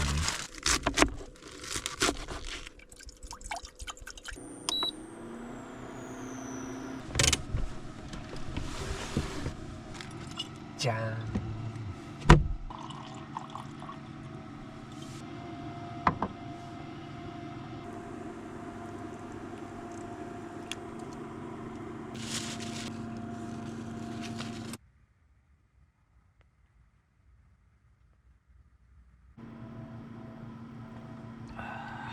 うまっ。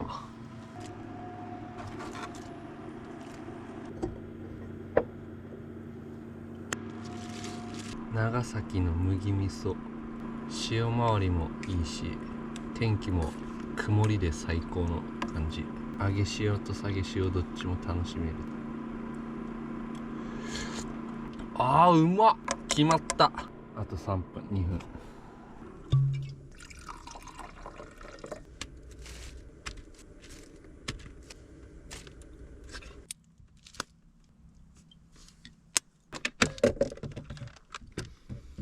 鯛めし。こいつがドーン来て。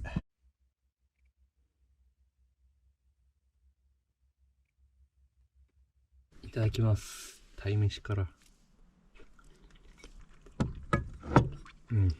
爆うまです。カサゴスープ。うんまっ。余らんっすね。持ち手的に味噌汁左の方がいい。うまっ。鯛の身。ち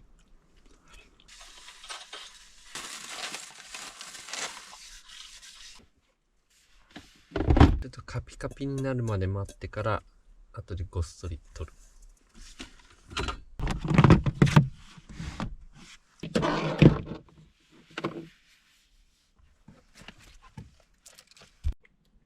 もうこいつら全部冷凍しちゃいます。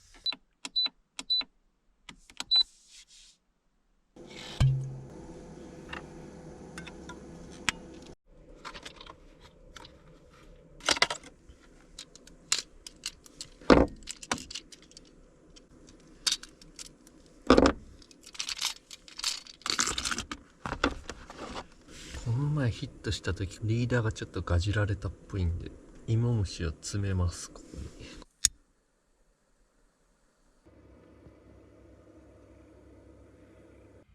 猫ちゃん、あんた尻尾ないね。猫ちゃん、こんにちは。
ローソン寄って水を補充してから。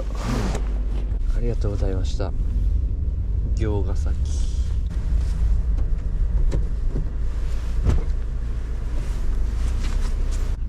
あ、達夫です。車がまた変わってるじゃない。はい。道具はね、あそこの付け根の防波堤のところに下ろして、はい。車はさ、これに寄せてから止めてよ。あ、わかりました。もう道具持っていけんですぐ止めちゃいます今。忘れ物は絶対にしちゃいけなくて。しゃあ、姫島行くぜ。どの船だ。あれか。おはようございます。あれ、これ阿比留船長の船ですよね。ありがとうございます。よろしくお願いします。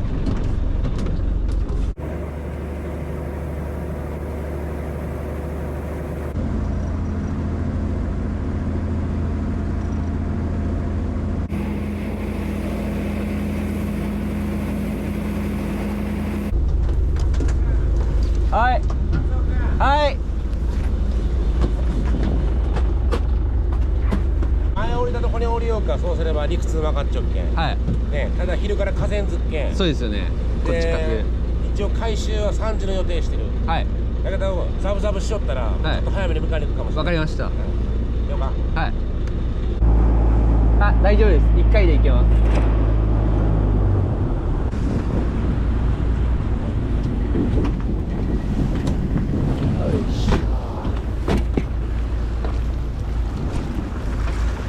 いけるか。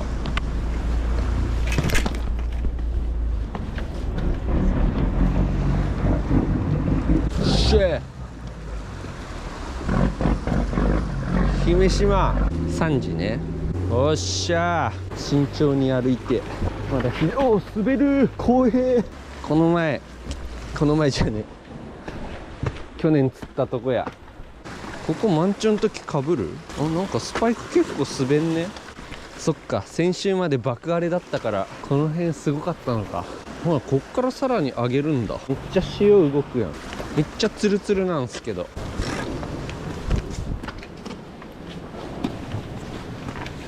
あ、痛い、膝痛い。ここフラットだからここに荷物やるぞ。巨大ヒラマサ。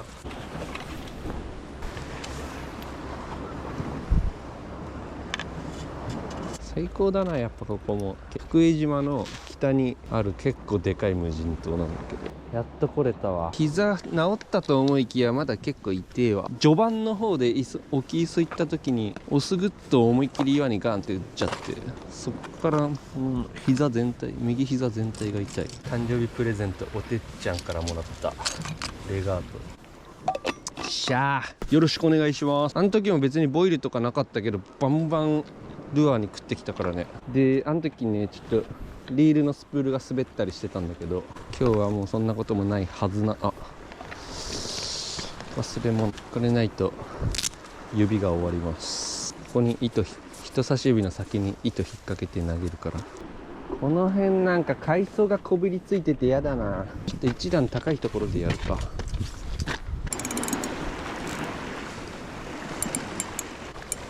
こんぐらいにしとこう。強め。1投目。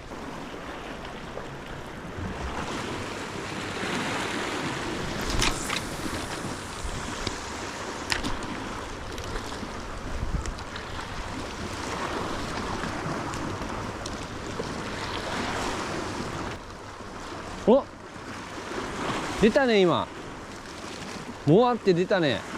気のせいかな。気のせいの可能性は全然あるけど、今日もチャンスは少ないか。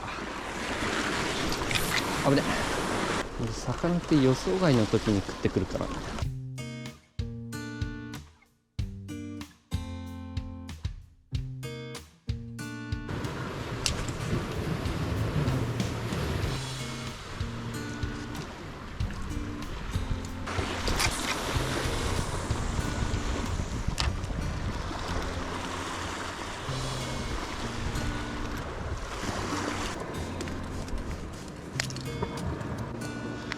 トゥルトゥトゥトゥトゥルトゥトゥ。なんかモヤモヤが近づいてきた気がする。海がうごめいてるわ。ぐにょんぐにょんしてない潮が。何この海。面白い半分怖い半分だよな、海っていうのは。8時10分、あと1時間半ぐらい上げ続けるのか。潮の変わり目でズドンって出ることが多いらしいんで、優雅さんが言ってたんだけど、まだ数時間ずっと、最後までずっと集中し続けたいけど。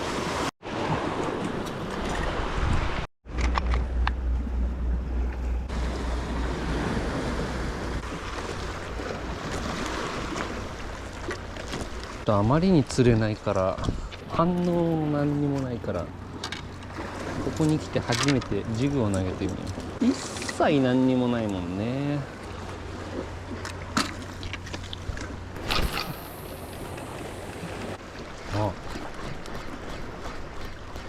浅いね。10メートルあるかないかぐらい。本当にこの後荒れんのかいな。いや10メートルはあるか。まあ浅いのは確かだな。あ、ベイトが足元に来た。おっちゃんがしょんべんするね。あ、脱いだだけか。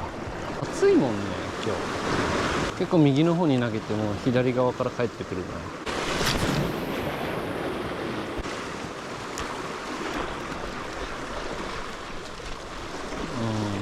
お、食った食った食った食った食った食った食った。ジグで食ったと。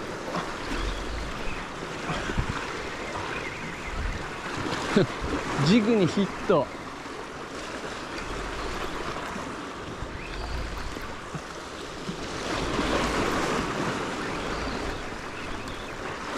なんぞ。あ、青物っぽい。やべ、潜られた。すれてるすれてるすれてるすれてる。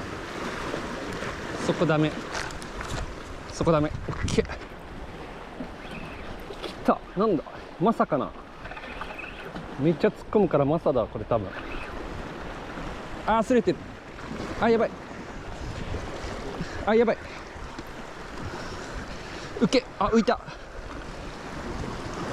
あー、そっちダメ、そっちダメよ。オッケー。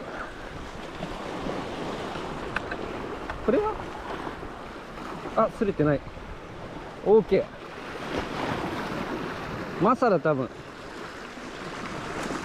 あれ、負けに。おお、ああマサだ。すれがかりかよっ。やべ、ここしょんべんしたとこじゃね。おお、ジグで。あ、ちょっとかわいそう。釣れがかりだ。マサ釣れた。あ、ごめんねごめんね。なんか引くと思ったら、あ、取れた。かわいい、申し訳ない。ちょっとありがたくいただきます。一旦このプールに入っといて、一旦プール入っといて。ジグで来たね。結構あっちの方に投げた時に来た気がすんの。いやでも嬉しいわ。やっと釣れた。小さいけどジグでヒラマサ釣ったの初めてだわ。ジグマサ。おお、また食った。え、ちょっと待って、嘘。また食ったな今ホール中に。えマジ。え、地合い下げ潮チャンスで地合い来てる。そこでホールしてる時に来た。何今日ジグデーですか。急にだよね。しかも割と足元だからね。やべ、船の方に行っちゃった。めっちゃ潮速くなってきた。ちょっとチャンスタイム来た。おらー、潮に乗ってベイトが入ってきてそれを食ってんだろうな。あ、てかリーダーチェックしないとな。リーダー絶対すれてたよねさっきね。あ、でも意外と大丈夫だ。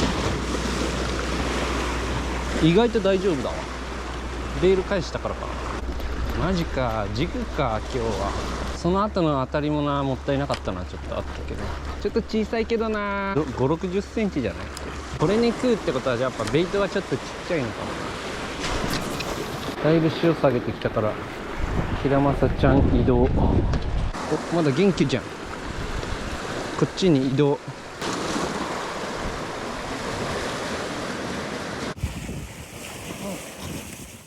元気になってんじゃん、あんた。ちょっとすごいね。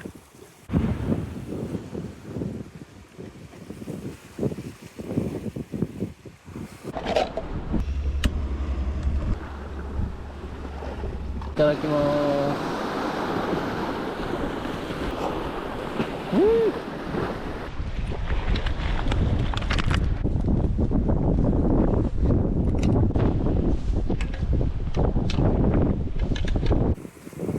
寝魚化してるわ。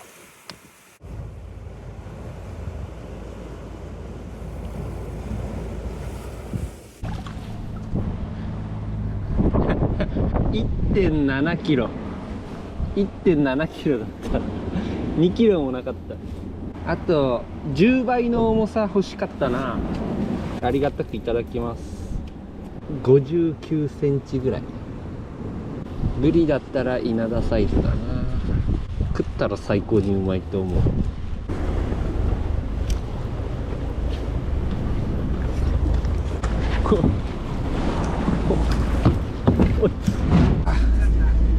これ1匹だけでした。べったり。でも最後釣れてよかったです。何時頃釣れた？昼前ぐらいです。これなんか車の座席ですか？そうそう。船前と変わりましたよね。最初分かんなかったです。これかなって。前の船がさ。いや、もう一組メーターオーバーっすか。くそ悔しい。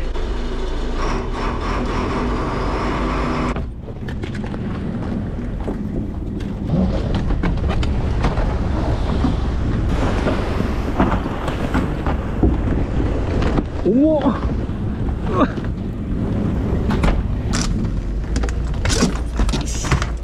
平正以外は何かやったんですか？あ、全部平正。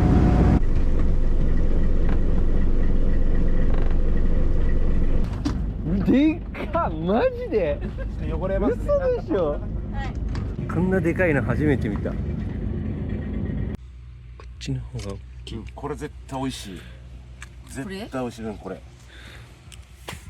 油も乗ってると思う。めっちゃ油乗ってそう。あべ、鍵も入っちゃった。小鳥。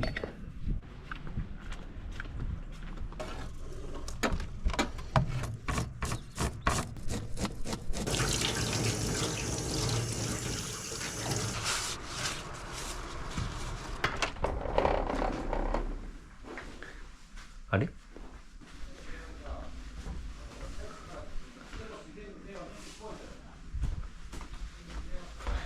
こうなってんの？あ、ここか。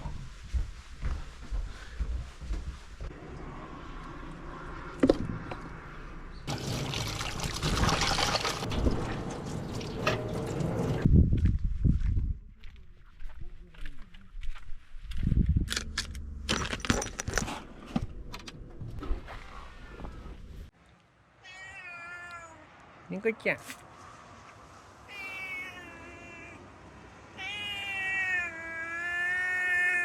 お疲れ。猫ちゃん。こっちおいで。こっちおいで。船長クエ釣ってんの21キロ。ローニンアジケラマン。これ32キロ平正エビス丸。でかっ。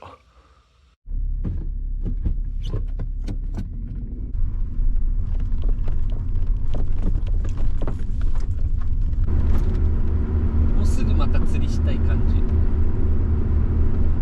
荒川温泉行きますって言ってて、でまだ4時半ぐらいに家出るときは、まだ船に乗ってるとか言ってたから、多分ね5時半ぐらいに多分戻ってくると思う。ちょっと待ってよかな。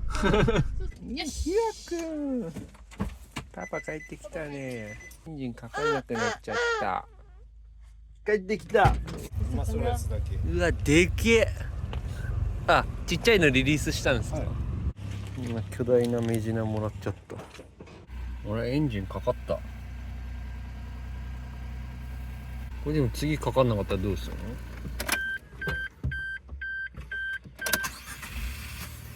の？おお、かかるわ。こんばんは。はい。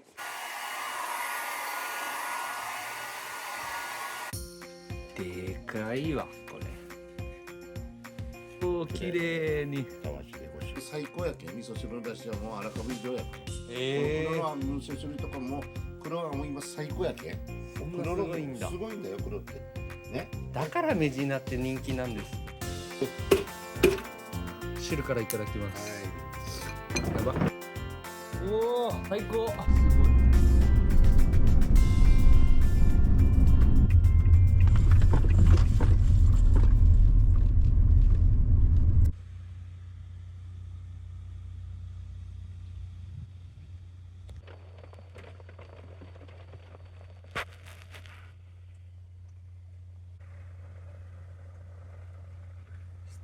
88% やばい。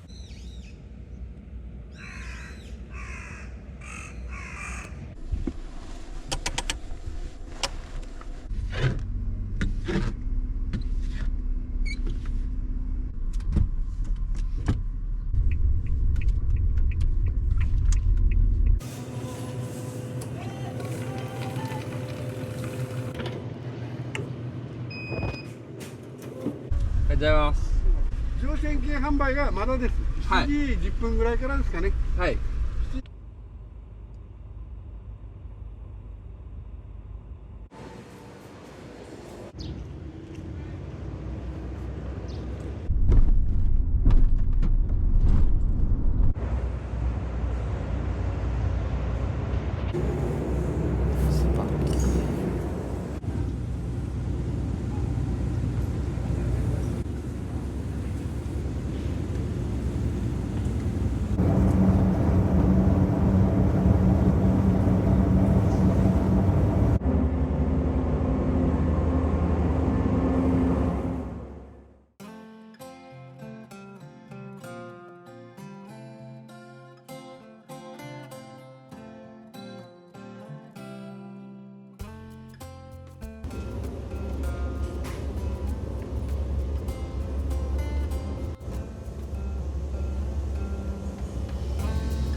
熊本に行くんだけど、普通に陸路で行くとめんどくさいから島原からフェリーで熊本に行きます。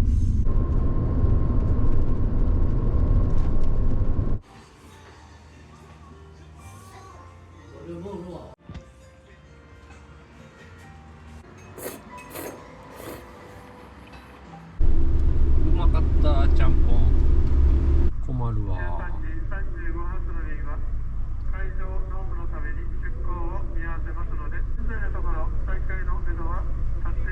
ですけど、今からちょっとまだ見合わせ中ですね、今後の便は。そっちも見合わせ中なんですね。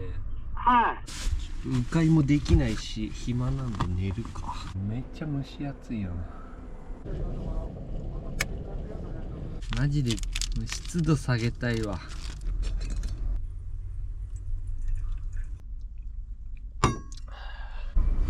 何これ、もう出れるってこと？ちょうどコーヒー入れ終わったぐらいに動き出した。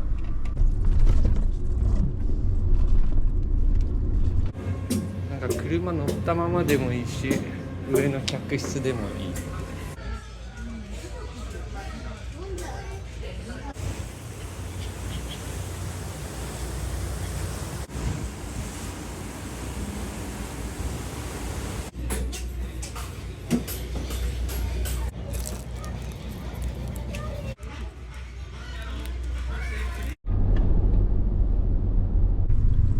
マモティ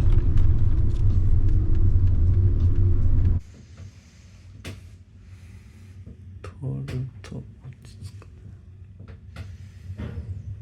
よりも35分遅れました21時20分午後9時10分入港の予定でございます。